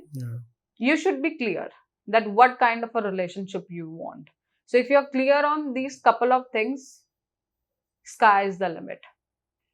चैलेंजेस आते हैं बिकॉज आप जब होते ही हो 22-23 साल के, आप इस फ्रेटर्निटी में आ रहे हो, तो ग्रो करने के लिए अगर आप डिस्ट्रिक्ट कोर्ट से प्रैक्टिस शुरू करें तो आपको हर किसी से आदमी से ही डील करना है. आप आल्बन रूम में जाएंगे तो आपका क्लर्क वही है, टाइपिस्ट वही है, काम कराना थोड़ा सा वो आपको ऐसे करके देखते हैं. That is difficult, but you should know how to. आपको पता होना चाहिए कि कहाँ पे किस चीज को कैसे अपने सीनियर से पूछ के उस चीज को ओवरकम करना है. And if you have a good senior, he will teach you in a way कि ओके इस चीज को करना है तो कैसे करना है. हर चीज को करने का एक तरीका होता है, और आप अगर उसमें मास्टरी कर जाओगे so there is no end. ऐसा भी नहीं है कि it's difficult, but I won't say it's easy. काम तो आपको ही करना पड़ेगा ना अल्टीमेटली. आप ये नहीं कर सकते हो कि भाई मेल डोमिनेटेड है तो भाई अब कुछ नहीं, बस बैठ जाओ हाथ पे हाथ धर के. नहीं, यू ट्राई. कीचड़ में ही कमल खिलता है. तो आपको ये चीज समझनी पड़ेगी. The more you polish yourself, the more brighter you are. Absolutely. I would like to come back on that point, which you were telling कि जो आपकी सीनियर थी initially, and she was biased of that side. मैं इसमें ये जानना चाहूँगा कि अगर हम core ethics की बात करें या ethics values की बात करें, as a lawyer, do you still feel कि वो ethics prevail करती हैं भी उतनी strongly? Second thing, कि suppose कभी ऐसा हुआ हो कि आप, जैसे आपने ये incident बताया, अपने जो first आपकी जो senior वो रही, कि कभी ऐसा हुआ कि कोई केस आप डिस्कस कर रहे हैं टू योर सीनियर, वो कह रहा है कि नहीं इसको ऐसे कर दो, you make this statement and इस तरह से राइट, और आपको लग रहा है नहीं तो गलत है, ये तो अनएथिकल है, तो आपको लग रहा है नहीं ये ऐसे नहीं करेंगे, तो this is not ethical actually. So मैं इस पे दोनों में व्यू पॉइंट कि क्या आज उतनी कोर वैल्यूज रहती उतनी स्ट्रांगली है अभी?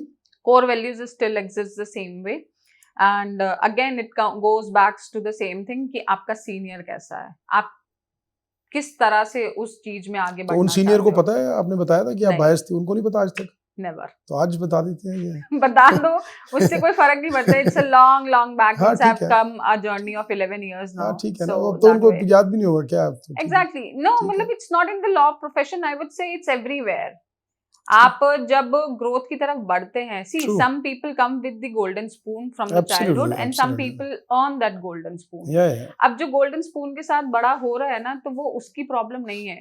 मतलब आपको इस चीज को समझना पड़ेगा कि कुछ चीजें आपको मिलती हैं अपने साथ। तो अगर आप उन चीजों के साथ लेके, मतलब एक का अगर आप 10 बना रहे हो, तो वो तो आपकी मेहनत है ना।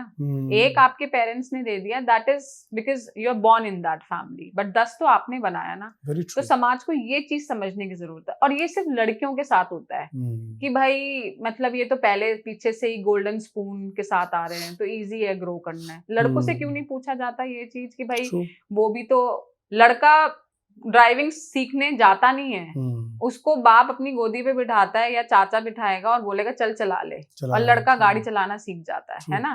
अब लड़की अगर गाड़ी चलाना सीखना चाहती है तो उसको प्रॉपर स्कूल में भेजा जाएगा, और अगर उसका बाप उसे सिखाना चाहेगा, उसको फिर बाद में पापा की परी बोला जाता है। हाँ, तो उसे बोला जाता है पापा की परी ने फ्लाईओवर से कूदवा दी। एग्जैक्टली।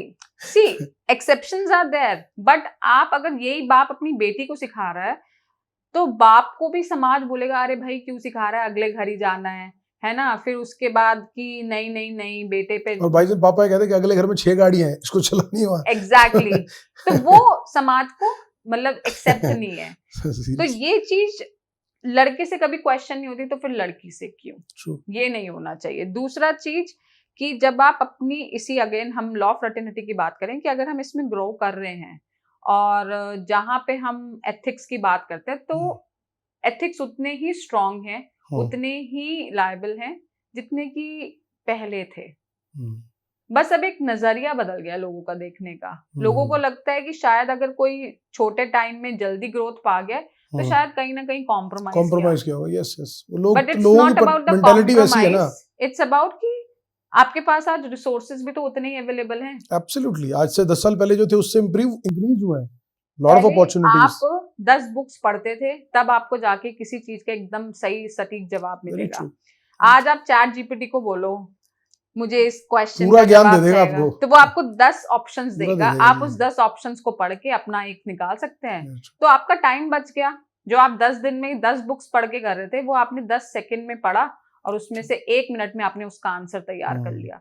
तो there is no wastage of time, energy. मैं आपकी बात से कोरिलेट करके एक और एग्जांपल देता हूँ कि पहले हम अपने पेरेंट्स को देखते ना, तो यूज्ड टू हियर कि यार पापा का बिजनेस था, 40 साल एक ही कंपनी में नौकरी करी, एक घर बना लिया, एक गाड़ी ले ली। एग्जैक्टली। तो आज हम बताओ, कहते आज अपॉर्चुनिटीज इतनी इंक्रीज हो गई कि एक आदमी अपने घर पे बैठ के ब्लॉग बना रहा है, वो 1 महीने में गाड़ी भी बना रहा है, पता नहीं उसने घर भी बना लिया, क्या क्या कर लिया। तो लोग सोचते हैं कि यार इनके पेरेंट ने 30 साल किस चीज के लिए लगाए थे, ये तो हमने 3 महीने में कर लिया, ये 30 साल क्या करते रहे। So the opportunities, the circumstances, the scenario, everything has changed, ना? The platform is so big. Absolutely. जब हम बड़े हो रहे थे तो सिर्फ इंजीनियरिंग और डॉक्टरी देखी जाती थी। अगर कोई आर्ट्स लेके कुछ कर ले तो इसका मतलब वो बुद्धू बच्चा है। है ना? हमारे जैसे। अब आज आर्ट्स वाले टॉप पे हैं, आपको एडमिशन नहीं मिलता कहीं पे। सीरियसली। आप स्टीफेंस जाएंगे, थैंक गॉड हमने आर्ट्स की। आप हिंदू में जाएंगे तो 99.99 की एक लिस्ट तैयार हो रही है, और उसमें भी आपकी मारधाड़ हो रही है कि भाई मुझे एडमिशन मिलेगा कि नहीं, या मुझे स्पोर्ट्स कोटा या अपना एक्स्ट्रा करिकुलर एक्टिविटीज का कोटा यूज करना पड़ेगा, तब जाके एडमिशन मिलेगा। So this is the race now. Parents से इंजीनियरिंग नहीं करनी कोई बात नहीं, आप ये कर लो वो कर लो, and parents also don't feel bad about it. पहले पेरेंट्स को इतनी टेंशन होती थी, 3-4 चीजें तो थी। मेन डॉक्टर बना दो, एडवोकेट बना दो, इंजीनियर बना दो, 3-4 चीजें तो थी मेन, और तो बाकी तो और आपको सोसाइटी को जवाब देने, हमारे जैसे बच्चे तो मार खाने के लिए बड़े हुए हैं। बचपन में मार ही खाते रहे सारी, तो पढ़ेगा नहीं पढ़ेगा। एग्जैक्टली। तो अब आपके पास प्लेटफॉर्म इतना बड़ा है, आप जो चाहे चूज करो और उसमें एक्सेल कर लो, और आप मल्टीपल चीजें भी कर सकते हो। So there is no end. True. I guess this is a very positive side of social media. Absolutely, that it has given you such a huge exposure Absolutely. and a window to grow. Very true. There is no end. I completely buy your point. Absolutely. Very true. एक सवाल मेरे दिमाग में आता है और ये मैं चाहूंगा आप दिल से जवाब देना, जेन्युइनली, मतलब ये मेरे दिल का भी, मुझे लगता है बहुत सारे लोग ऐसे सोचते हैं। सपोज किसी ने बड़ा हार्डकोर क्राइम किया है, किसी ने हार्डकोर क्राइम किया, मे बी किसी ने मान लीजिए मर्डर कर दिया, किसी ने कोई रेप कर दिया, दिस एंड दैट कर दिया, और उसने एडमिट भी कर लिया, या सर्कमस्टांस ऐसे हुए कि उसके खिलाफ एविडेंसेस मिलके प्रूफ हो गए। तो when we talk in normal, कहते हैं ना लेमन भाषा में हम बात करते हैं, तो सोचते हैं यार कि इसको वकील क्यों दिया जा रहा है, किस लिए इसका वकील किस लिए केस लड़ेगा, ये तो इसका तो एडमिट हो चुका है केस के बारे में कि इसने तो मर्डर किया है, इसने तो इसको तो सीधा आप कन्विक्ट करो, इसको सजा दो।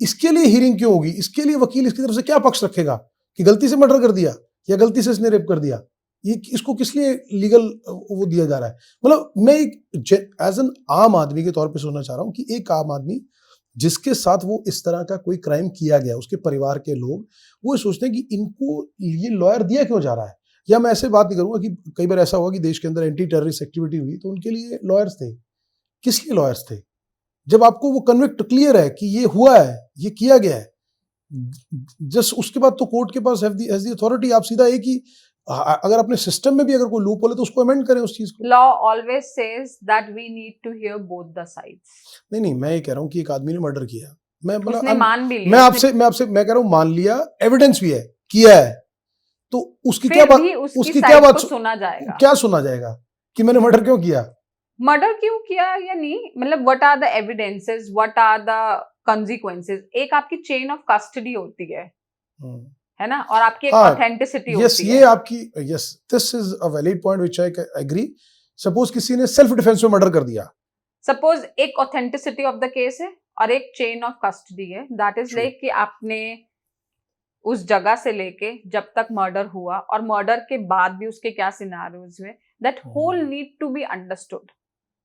आप तभी उसे सजा सुना सकते हैं। अब मान लिया सपोज उसने कि मैं प्ली गिल्टी हूं, मैंने ये क्राइम किया है, बट उसे उस सीवियरनेस, उसकी कितनी सीवियरनेस है उसको भी समझना है, उसके बाद उसे कितनी सजा होगी, उस पे क्या चार्जेस फ्रेम होंगे, उसके लिए तो उसे वकील चाहिए ना। ऐसे तो नहीं दे सकते ना हम। मर्डर एक सेल्फ डिफेंस में भी होता है, मर्डर एक आपका इंटेंशनल होता है, एक आपका मर्डर होता है कि आप 4 लोग खड़े थे और एक ग्रुप मर्डर हो गया, सबकी अलग अलग सजा है। तो आपको वो सब चीजें समझनी है ना कि कहाँ से लेके, मतलब शुरू से लेके अंत तक कैसे, कब, कैसे। बट वो जो लॉयर है उसको, क्रिमिनल को जो डिफेंड कर रहा है, वो तो इस वजह से करेगा कि इसको सजा कम से कम करवानी है। वो ये तो कहेगा ना कि तेरे को फांसी पे लटकाऊंगा भाई, तेरा केस लड़ रहा हूं मैं, तेरे को इवेंचुअली लटका दूंगा मैं, तो वो उसके लिए उसको डिफेंड करेगा। अब जब वो डिफेंड करेगा तो उसकी कोशिश होगी कम से कम, तो वहां पर आधे टाइम पे जो मैनिपुलेशंस होती हैं वो फिर क्रिमिनल का ब्रेन काम करना बंद कर देता है और लॉयर का करता है।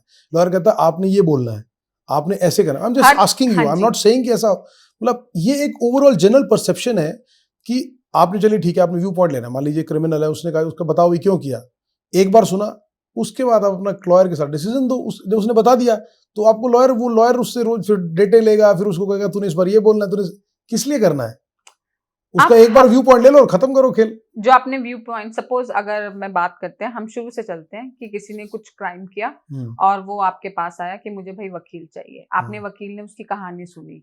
अब जो फर्स्ट टाइम आप कहानी बताते हो वो आप एक रॉ फॉर्म में वैसे बता रहे हो, जो आप डॉक्यूमेंटेड किया जाएगा, डॉक्यूमेंट किया जाएगा। उसके बाद अब सपोज आपका ये जो ग्लास है ये आधा भरा हुआ है, अब ये आधा भरा हुआ ही यहाँ रखा गया था या पूरा भरा हुआ आया था, आप इसलिए दोबारा से क्वेश्चन पूछोगे, फिर दोबारा से इसलिए पूछोगे कि ये जब यहाँ रखा गया था तब आधा भरा था या आया ही आधा भरा हुआ था, सेकंड टाइम हो गया। So you every time verify so that कि जब आप उस चीज को, प्लेंट को, अपना पूरा डॉक्यूमेंट कोर्ट में पेश कर रहे हो, उसमें कोई भी ऐसी चीज ना रह जाए कि बाद में once the order is being pass, the judgement आ गया, सब सुनवाई करने के बाद कुछ ऐसी चीज ना निकल के आ जाए कि यू फील गिल्टी कि आपने एक बेगुनाह को सूली चढ़वा दिया। तो इसीलिए दोबारा क्वेश्चनिंग की जाती है। लेकिन बहुत केसेस ऐसे होते हैं, अभी रिसेंटली मैंने देखा कि एक आदमी कोर्ट रूम में रोने लगा, 25 साल जेल काटने के बाद आया, 25 साल बाद उसको बेगुनाह साबित कर दिया गया। उसको कहा कि वो उस केस में बेगुनाह था, वो 25 साल जेल काट आया। बहुत सारे केसेस ऐसे कई बार ना आपका क्लाइंट आपके साथ कोऑपरेट नहीं करता है, कई बारी लॉयर्स की कुछ कमी रह जाती है, कई बारी आपकी तारीख के टाइम पे नहीं पढ़ उसकी पाती जो है। जिंदगी खराब हुई जो क्लाइंट उस So आदमी that's what I'm saying. तो वो एग्नी जो मेंटल the एग्नी mental agony जो is the उम्र की strongest पैसा agony. सब गया उसका, वो 20 साल उसको कहा कि तुम निर्दोष थे, तो कहा कि मैं 20 साल फिर जेल में क्या कर रहा था मेरे 20 साल वापस दो मैं जेल में क्या कर रहा था 20 साल So that's what the thing is ना कि you need to choose. That's why जो आपने कहा ना कि फिर बार बार questioning क्यों की जाती है, वो questioning इसीलिए की जाती है कि once you are appearing in the court and you are standing for your counsel, you don't put any such statement या कोई ऐसा पॉइंट रह ना जाए जिसकी वजह से आपका जो काउंसिल मतलब आपका जो क्लाइंट है वो सफर करे। अच्छा, एक मेरे out of curiosity I want to know one more thing. Normally जो केसेस होते हैं, कहते केसेस बड़ी बार सुनने को मिलता है ना, कई सालों से केस चल रहे हैं, कोर्ट के अंदर लाखों केस पेंडिंग है, टाइम आएगा, जजेस कम एंड ऑल दैट, फिर बीच में सुनने में आता है कि भैया इसको ना फास्ट ट्रैक कोर्ट को रेफर कर दिया कि जल्दी सुनवाई हो। तो ये I want to understand this differentiation for the viewers also, normal course of process में और फास्ट ट्रैक कोर्स के अंदर प्रोसेस में, व्हाट इज द डिफरेंस? और फास्ट ट्रैक कोर्स के अंदर जब केसेस रेफर किए जाते हैं तो इज देयर एनी स्पेसिफिकेशन कि इस तरह के केसेस को फास्ट ट्रैक में रेफर किया जाएगा? जो थोड़ा हाई अटेंशन सीकिंग केसेस होते हैं जिसमें with the immediate effect we need the orders and the judgments, उसको फास्ट ट्रैक में डाला जाता है। और बाकी जो नॉर्मल कोर्स ऑफ एक्ट मतलब आपके डे टू डे वाले केसेस होते हैं जो हमारे कोर्ट्स में हैं, there have been so many cases. Can you imagine on the one day मतलब per day basis पे हर कोर्ट रूम में minimum to minimum 60 to 80 cases listed होते हैं। और इतना सुनना, फिर उसके बारे में अपना डिसीजन देना, उसके बाद हर डेट का अलग प्रोसेस है। So there अलग is a प्रोसेस है, उसकी series अलग of हियरिंग का process. प्रोसेस अलग है। आप एक डेट पे जाके फाइल करते हो, सेकंड डेट पे वो रजिस्टर होगा, थर्ड डेट पे। सो this is a series of process which goes through. और फिर हर कोई एक दूसरे के साथ कॉपरेट नहीं करता है। आप जैसे डेट हुई, डेट पे क्या होगा, दूसरी पार्टी आनी चाहिए, उस पार्टी का जो क्लाइंट है वो आना चाहिए, वकील आना चाहिए, इस पार्टी का क्लाइंट और वकील आना चाहिए, जज प्रेजेंट होना चाहिए। ये चीजें जो 3-4 चीजें हैं ना, ये बिल्कुल सिंक में बहुत कम टाइम हो पाती हैं। अब अगर हम वापस जाएं फैमिली कोर्ट पे, क्योंकि because we are talking too much about the divorce cases, आपकी साल में 4 तारीखें ही शायद लग पाती हैं, हर 3-2.5 महीने में 1 तारीख लगती है। कभी हस्बैंड नहीं आया, कभी वाइफ नहीं आई, कभी उसका वकील नहीं आया, कभी इसका वकील नहीं आया, कभी जज साहब छुट्टी पे चले गए, कभी जज साहब का ट्रांसफर हो गया, कभी जो आपका पूरा डॉक्यूमेंट लेके एविडेंस के लिए आने वाला बंदा था वो नहीं आया, कभी आपका आईओ नहीं आया। सो दैट वे कुछ ना कुछ अप एंड डाउन होता रहता है। कई बारी जो डेट लगी जज साहब ने मतलब जैसे लगाई तो कोर्ट की स्ट्राइक हो गई, फिर कभी इलेक्शंस हो गए, कभी आपकी वैसे कोई ऑफिशियल छुट्टी डिक्लेयर हो गई, डेट भी तो कई महीने बाद मिलती है। तो उस चक्कर में आपकी डेट्स आगे बढ़ती जाती हैं। अब इसमें आप वकील को कैसे जिम्मेदार ठहरा सकते हैं? Actually there is a complete chain. और उस तो ये रिफॉर्म क्यों नहीं किया जाता इसको? कैसे रिफॉर्म करें? अब जो अगर दूसरी पार्टी है उसका नहीं आ रहा है बंदा, पार्टी ने बोल दिया कि भाई आज हमें कहीं काम पे, ऑनलाइन जोड़ लो। ऑनलाइन तो अब सिस्टम आया है ना, अदरवाइज इनिशियली पहले क्या होता था कि पार्टी नहीं आई तो ठीक है नेक्स्ट डेट लग गई। हाँ। और अभी भी online comes with the its own challenges. जो उसकी मतलब पार्टी है, सपोज अब वकील है, दोनों इस दूसरी पार्टी के मतलब जो प्लेंटिफ है उसके दोनों client and the advocate is there, जो रिस्पोंडेंट है उसका वकील है, बट जो पार्टी है उसने कहा मैं तो ऐसे एरिया में बैठा हूँ जहाँ पे नेटवर्क ही नहीं है, because you want to escape that. Absolutely, है ना? तो might be it is a thing, और माइट बी ऐसा भी हो सकता है कि वो एक्चुअली वहां पे ऐसी जगह पे जहाँ पे नेटवर्क नहीं है। तो अब वो फिर क्या हुआ, नेक्स्ट डेट पे चली गई। वो नेक्स्ट डेट आपकी अवेलेबिलिटी एज पर दी मतलब जितने केसेस हैं वो 3 महीने बाद लगेगी। तो उसमें वकील जिम्मेदार नहीं है, एक्चुअली वो क्लाइंट है। ऑब्वियसली उसमें एडवोकेट क्या करेगा? उसमें एडवोकेट कुछ नहीं कर सकता, उसमें जज भी कुछ नहीं कर सकता है। जो दो पार्टीज जो हैं कई बार वो एक दूसरे को मेंटल एग्नी देने के लिए या वो होता है ना फिजिकल ट्रॉमा देने के लिए, तेरे को तो और लटकाऊंगा, और लटकाऊंगा, तो चिंता मत कर, तेरे को और लटकाऊंगा। So you keep on stretching the cases. अभी जो आज के टाइम में द टेक्नोलॉजी सो प्रिवेलिंग, तो अभी एआई का यूज काम में लॉ केसेस में उसमें भी हो रहा है। और क्या लगता है कि जो जिस तरह से टेक्नोलॉजी की यूसेज बढ़ी है, जैसे ऑनलाइन की बात करी है कि Does it also replace the the human efforts in the times to come in the the law of fraternity also? Not exactly, because until unless we have the human touch in the cases, you cannot fight. Because जो human के emotions है ना, AI तो आपको सिर्फ वो आपने ये डाला कि ये X पार्टी है Y पार्टी और ये हमें इसका आंसर बता दो, तो वो तो आपको अपने एक टेक्नोलॉजी के हिसाब से आंसर दे देगी. But sometimes we understand the emotions. मतलब आप जो भी केसेस फाइट करते हैं उसमें इमोशनल टच उतना ही इंक्लूड होता है जितना कि आपका लॉ लीगल पार्ट इंक्लूड होता है. तो आप बिना इमोशंस के और बिना understanding of the mindsets of the people you can not decide the case. अब कई बारी आपका पति बहुत कमाता होगा अगर कस्टडी की बात करें, but the child wants to stay with the mother because he is more connected with mother. तो वहां पे एआई तो बोल देगा ना कि माँ 0 कमाती है और बाप 100 कमाता है, तो the custody should go to the father. But as per the emotional touch the child wants to stay with mother, so the custody will be given to the mother. तो वहां पे एआई रोल जीरो हो जाएगा. Very true. So AI can play a role कि it can guide you, it can give you the knowledge, it can help you in documenting, but not in making the decisions. I guess the decision making power will still lie with the judges, and to make the things work into the courtroom, lawyers are the ones. True. I agree on this कि emotional front को तो आप ignore avoid नहीं कर सकते. That has to be considered in all the cases. Absolutely. अभी एक बहुत बड़ा prominent case था, एक stray dogs को लेकर Honorable Supreme Court का verdict आया था, तो उसको फिर बाद में रिव्यू करके थोड़े चेंजेस भी किए गए और बड़ा वोकल रहा. रोड्स के ऊपर बहुत लोग वोकल रहे उसको लेकर. I want to take your view point on to that कि जो स्ट्रे डॉग्स को लेकर रहा, पहले जो आया था, डिसीजन आया था कि भी उनको शेल्टर होम्स में रखा जाए. उसके बाद फिर बहुत सारे लोग प्रोटेस्ट किए, कैंडल मार्च निकाले गए. So how do you see and what do you have to say on that? See whatever the judgement came that was very apt. हम स्ट्रे डॉग्स की बात करें तो उसके प्लस एंड माइनस पॉइंट्स दोनों हैं. जैसे अभी I saw one podcast only that there was asked कि which breed of the dogs would you consider to be very intelligent one, and somebody answered it's a indie dog. I agree, they are very smart, they are very intelligent, they can sense it, they can feel it, the emotions, the body language of the individual. But we can not also deny कि जब लोग सड़कों पे जा रहे होते हैं, कई बार आपके ही अपना जो पेट होता है वो एकदम से इतना अग्रेसिव हो जाता है कि कंट्रोल करना डिफिकल्ट होता है और वो आपको ही हार्म पहुंचा देता है. तो जब हम बात करें स्ट्रे डॉग्स की, तो अगर उन्हें मतलब आप पूरा स्टेरिलाइज करके उन्हें अगर आप शेल्टर होम्स में रख रहे हैं तो देयर इज नो हार्म. अगर आपको लगता है कि they are that good, so why the people who are standing with the candles and standing for the marches and all, who were standing against this order, वो लोग ही क्यों नहीं फिर आधे से ज्यादा लोगों को अडॉप्ट, मतलब डॉग्स को अडॉप्ट करते?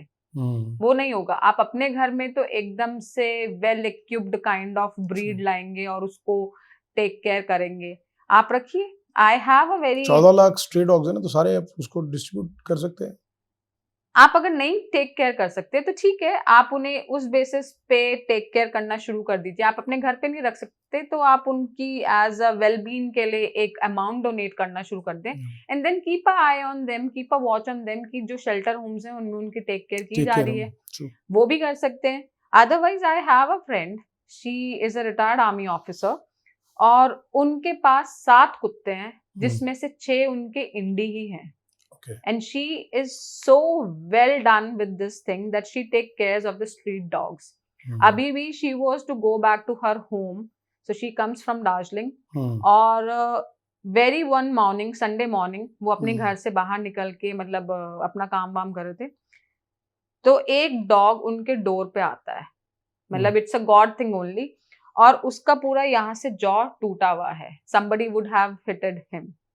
वो अपना सारा काम छोड़ के उसको लेके पहले वेट के पास जाती हैं, उसका पूरा ट्रीटमेंट कराती हैं. शी ऑब्वियसली मतलब she is well been, but पूरा एक डॉग के लिए खर्चा उठाना जिनके पास ऑलरेडी 7 कुत्ते हैं थोड़ा सा डिफिकल्ट है. So she put it online और शी रिक्वेस्ट कि if all the people who are looking forward can help it, donate it, and whatsoever the operation and the surgery he will go through, I'll put it online. So people come forward, help her out, and the dog gets the treatment and this whole process delay her kind of personal commitments, but she is ready to do it. तो अगर वो इस चीज के against खड़ी होती हैं कि सुप्रीम कोर्ट का ये ऑर्डर आया और वो इस चीज की बात करती हैं, तो मुझे कहीं जेन्युइन लगता है. But there are some people जो सिर्फ सड़कों पे इसलिए उतरे हैं अगेन कि हाईलाइट हो जाएंगे, तो दैट इज रॉन्ग. आप जब तक कोई चीज खुद से करते नहीं हो तब तक आपको नहीं पता. आग के ऊपर हाथ सेकने तो सभी को आते हैं. आपने फिर उसके बाद जब जजमेंट रिवाइज होके आया तो जो इन लोगों ने PILs फाइल की थी, जिन लोगों ने, जो NGOs ने फाइल किया था, उनको बोला गया था ना कि आप इतना अमाउंट वापस सबमिट कीजिए. So there were hell lot of people.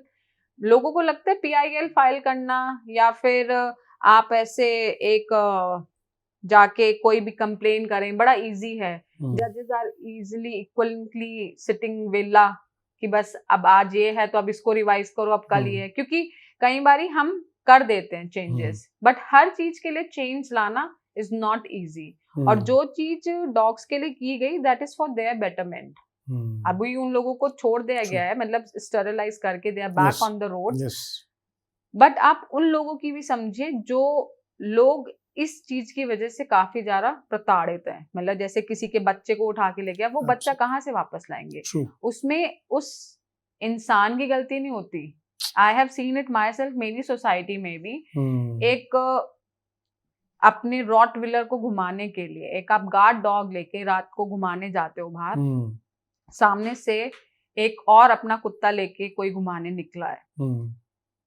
एक छोटी सी लड़की होगी 14-15 साल की, आप इतना बड़ा जायंट डॉग लेके घुमाने निकले हो.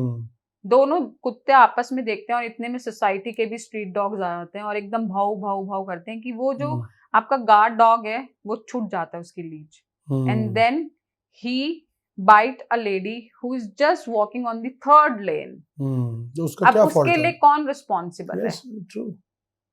बिकॉज आपको समझना पड़ेगा ना, it's not with the street dogs, it's with the dogs which are in the houses also.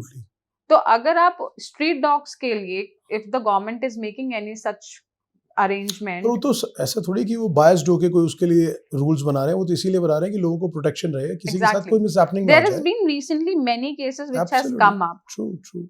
लोग बात कर रहे थे, फिर जैसे ही जब ये जजमेंट आया तो लोग एकदम से उठ के क्रांतिकारी बन के ऐसे डॉग हाउसेस और शेल्टर्स को दिखाने चले गए. I still remember, maybe a year or so back there was a very, very prominent case.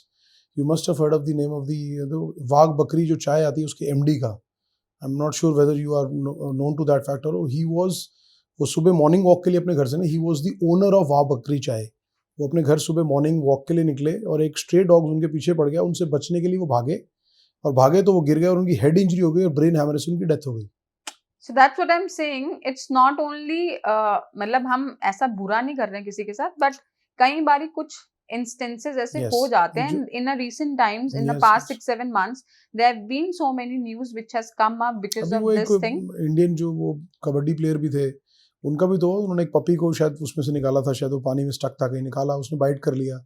And he died of the rabies and he was a very prominent player. Exactly. He was a very prominent player. फिर लोग negative side दिखाना शुरू कर देते हैं कि कुत्तों की वजह से ये हुआ, आपके शेल्टर होम्स मेंटेन नहीं है, ये नहीं है. आप तब तक सो रहे थे. अगर आप इंडीज से अगर इतना था तो पहले संभाल लेते. आप पहले से शेल्टर होम्स को देखना शुरू करो. अब now there have been so many people who are connected with me on social media who are being very day to day much updated with the shelter homes. They give they're like a part of their income to prevent them, to take care of the dogs, and they are not doing it since the order has come. They have been doing for the years now.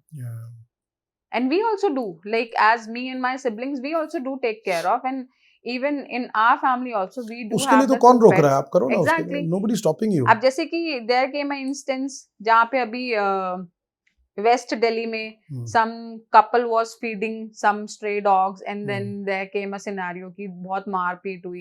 वो चीज गलत है. आप ऐसा मत करो.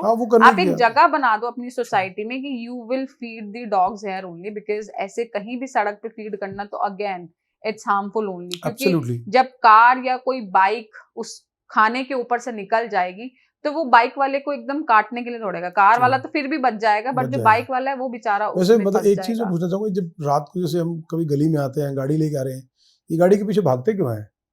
ये dogs जो स्ट्रे डॉग्स हैं, ये इन्होंने गाड़ी में बैठना होता है क्या? ये कहते हैं कि तुम यहाँ आए क्या?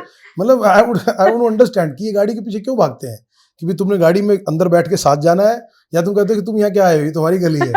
क्या मतलब? ये तो बिल्कुल आइडिया नहीं है, बट हाँ दिस इज वेरी कॉमन। मतलब हर गाड़ी, आप रात को किसी गली में चले जाओगे, स्ट्रे डॉग्स पूछ रहे हैं भाई साहब, वो आपको एंड तक छोड़ के आएंगे, और आप अपने घर में ही घुस रहे हो, आपको पता है रोज आता है, फिर भी उसके पीछे भागेंगे कि तू गाड़ी लेके कहाँ है रात को, ये हमारा टाइम है इस टाइम, कुछ तो देयर इज सम इशू। चलिए लेट्स ट्राई कंक्लूड करते हैं जी। और बस मैं एक अभी ऑफ लेट एक बहुत मैटर रहा, आई थिंक उसका पहले आपने व्यू पॉइंट बहुत जगह शेयर किया, बहुत जगह पे ऐसे केसेस, विपिन भाटी और उनकी वाइफ का भी केस हुआ जिसने भी आग लगने से उनकी डेथ हुई। तो मैं चाहूँगा इस तरह ये केस के बारे में आपका क्या कहना है? अभी तक जिस तरह के उनके चल रहे हैं, हियरिंग्स चल रही हैं, रोज नई चीजें निकल के आ रही हैं, कभी उनके पेरेंट्स की, कभी उनकी भाभी का, lot of things are coming. How do you see overall? आपने भी उसको सारा सुना है, देखा है सारा? जो आप निक्की मर्डर केस की बात कर रहे हैं, उसी की बात कर रहा हूँ जी। इसमें ना दो फैक्टर्स हैं और दोनों का अलग अलग विजन है। एक कि हम खुद बेटी के लिए ना गड्ढा खोद देते हैं। जब हम लड़की की शादी करते हैं ना, तो हम इतना सब कुछ इन अ फॉर्म ऑफ स्त्री धन दे देते हैं कि वो अपोजिट पार्टी के लिए कहीं ना कहीं एक लालच का सिनेरियो बन जाता है। उनको ये लगता है कि यार ये तो प्रोवोकिंग हो गया, कि आगे भी हम एक ये चीज है। दूसरा कि घर का बेदी ही लंका ढाता है। तो दोनों एक दूसरे से कनेक्टेड हैं और कहीं ना कहीं रीजन बनते हैं। जब तक इसमें से एक चीज नहीं होगी तो कोई भी ऐसा सिनेरियो नहीं आएगा। जहां भी आप केसेस देखते हैं, कहीं पे किसी को आग जला के, आग मतलब पेट्रोल डाल के जला दिया, या सिलेंडर फट गया, या फिर लड़की के साथ जोर जबरदस्ती हुई, जैसे कि अभी हम बात करें अगर गुवाहाटी वाले केस में कि लड़की ने अपने ही हस्बैंड को मार दिया, बॉयफ्रेंड के साथ मिलके, तो घर का बेदी होता है। या फिर जो फैमिली होती है ना, वो आपको कहीं ना कहीं इतना प्रेशराइज कर देती है या इतना ज्यादा स्पॉइल कर देती है कि इट बिकम्स द रीजन। तो अगर हम बैलेंस रखें दोनों चीजों को और चीजों को बहुत सतर्कता से जिए, तो शायद ये सिनेरियोस कम हो जाएंगे। बाकी तो हर घर की एक अलग कहानी है। बिल्कुल एप्ट उस चीज पे कमेंट करना तो डिफिकल्ट है, बट ओवरऑल जब हम हर केस को स्टडी करते हैं तो यही दो चीजें निकल के आती हैं, फैमिली और घर का बेदी। जब तक ये दो चीजें नहीं होती और दोनों एक दूसरे से कनेक्टेड होती हैं, तब तक ये सिनेरियोस नहीं होते। बट आपको मतलब जस्ट टू कंक्लूड, अभी लगता नहीं कि जिस तरह के केसेस हो रहे हैं, कभी गर्लफ्रेंड ने बॉयफ्रेंड के साथ मिलकर हस्बैंड का मर्डर करा दिया, हस्बैंड जो है वो अपनी किसी गर्लफ्रेंड के साथ मिलकर वाइफ का मर्डर करा रहे हैं, मतलब दिस इज, ये जो है ये क्या दिखा रहा है कि हमारी जो सोसाइटी है, this is actually we are destructing this society. मतलब आज क्या हो रहा है कि अगर आप सोचिए कि अगर एक वाइफ को अपने हस्बैंड पे ट्रस्ट नहीं कि वो मुझे मरवा देगा, मैं सो रही हूँ, पता लगे मुझे रात को सुबह उठने नहीं दिया, वो इसीलिए because we are too much influenced by the social world and we are too much into the technology. Also we try to compare ourselves, और हमारे अंदर वो पेशेंस खत्म हो गया है।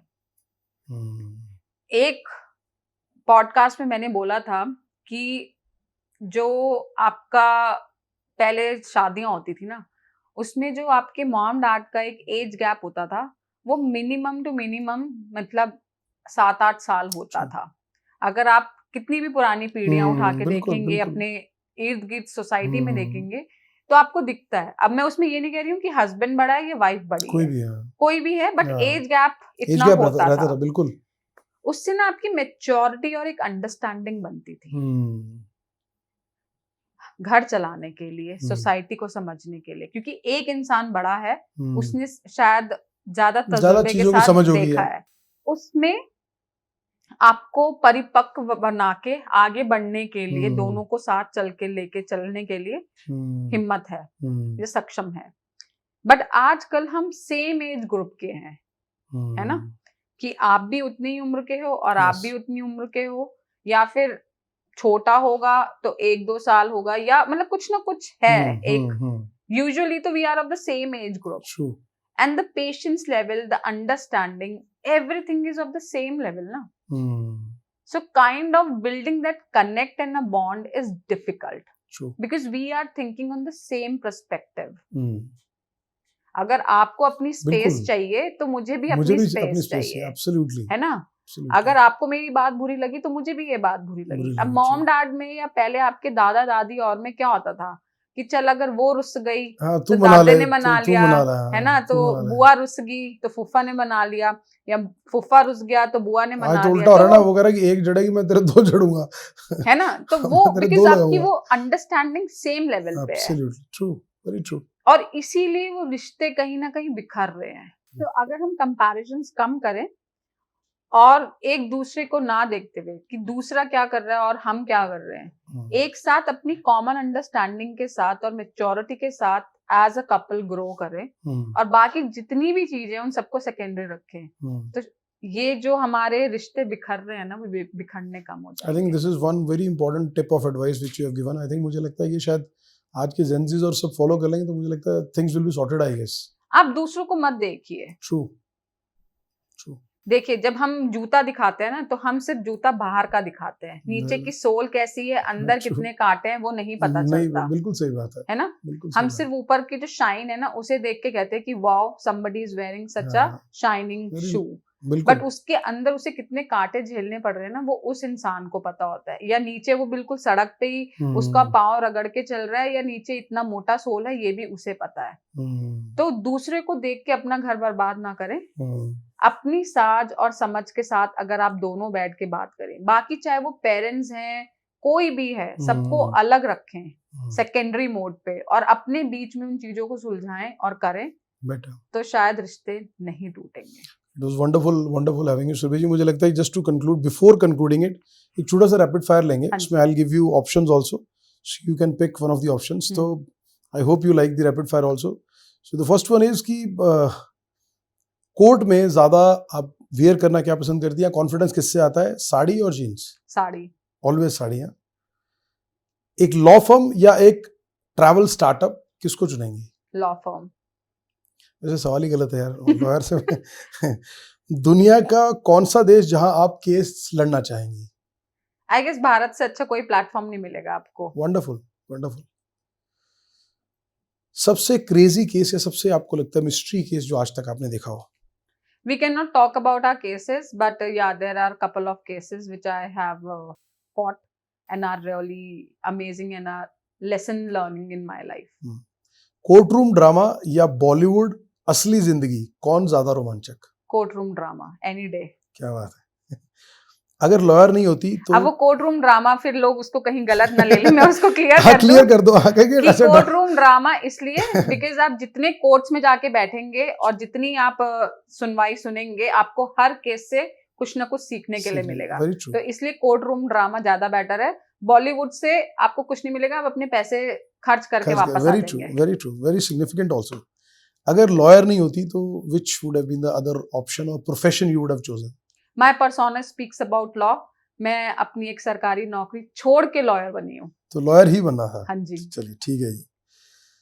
आपका अगर हम ड्रीम क्लाइंट की बात करें तो कौन होगा? फिल्मी बैकग्राउंड से, पॉलिटिकल, या कोई स्पोर्ट्स पर्सनालिटी? आपको लगता है ऐसे किसी बंदे का? पॉलिटिशियन। अगर हम बात करें ज्यादा टायरिंग क्या है, अ लॉन्ग फ्लाइट और अ लॉन्ग कोर्ट रूम में आपका जो हियरिंग है, which is more tiring? Long flight आपकी ज्यादा टायरिंग होगी। कोर्ट रूम करने को कुछ नहीं है ना। हाँ, कोर्ट रूम में बहुत कुछ होता है करने के लिए। एक लॉ पावर जो आपको सुपर पावर लगती है? कि आपको हर चीज की नॉलेज है जो आपको दूसरों से अलग स्टैंड कराती है। मतलब आपको कोई बीट नहीं कर सकता बिना किसी रीजन के, until and unless कि you are guilty. Indeed, powerful statement. Indeed. अगर एक हैशटैग से सुरभि जी को अपनी पहचान या आइडेंटिटी बतानी हो तो वो हैशटैग क्या होगा? Lawyer in a sari. क्या बात है, वंडरफुल जी, wonderful. I think that makes a more Indian women wearing a sari and with a beautiful brain and a intelligent brain, a combo of Indian attire with an intelligent brain. I think that's wonderful actually.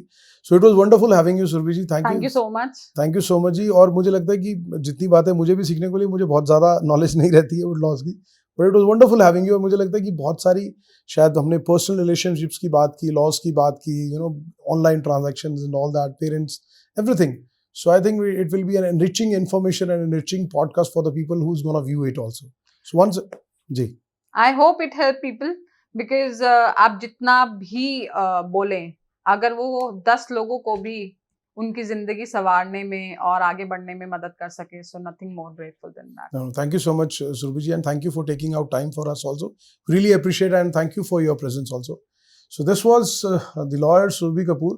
और अगर आपकी ज़िंदगी से जुड़े कोई भी ऐसे सवाल है जो आपको लगता है कि जिनका जवाब आप शायद लॉ की बुक्स में ढूंढ रहे हैं या ऑनलाइन ढूंढ रहे हैं, so I think this podcast is everything for you.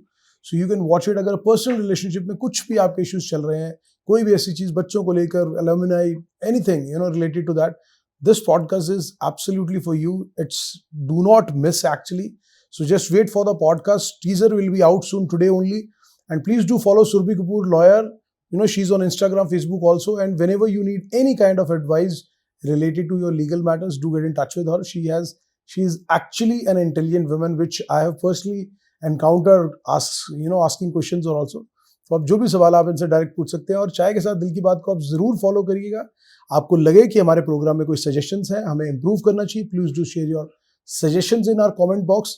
हम आने वाले प्रोग्राम्स में, आने वाले पॉडकास्ट में और कौन से गेस्ट बुला सकते हैं जिनकी जिंदगी की बातें, कोई ऐसे टॉपिक के ऊपर आप बात करना चाहें, चाय पीते हुए उनके साथ उनके दिल की बातें जो आपके दिल तक पहुंचाने की कोशिश करें, जरूर हमें बताइएगा. और अगर हमारे लिए कोई भी सजेशन हो तो प्लीज आप कमेंट बॉक्स में जरूर करिएगा. और अगर आपको पॉडकास्ट अच्छा लगे तो सब्सक्राइब करिए, नहीं तो हमारे लिए सजेशन दीजिए.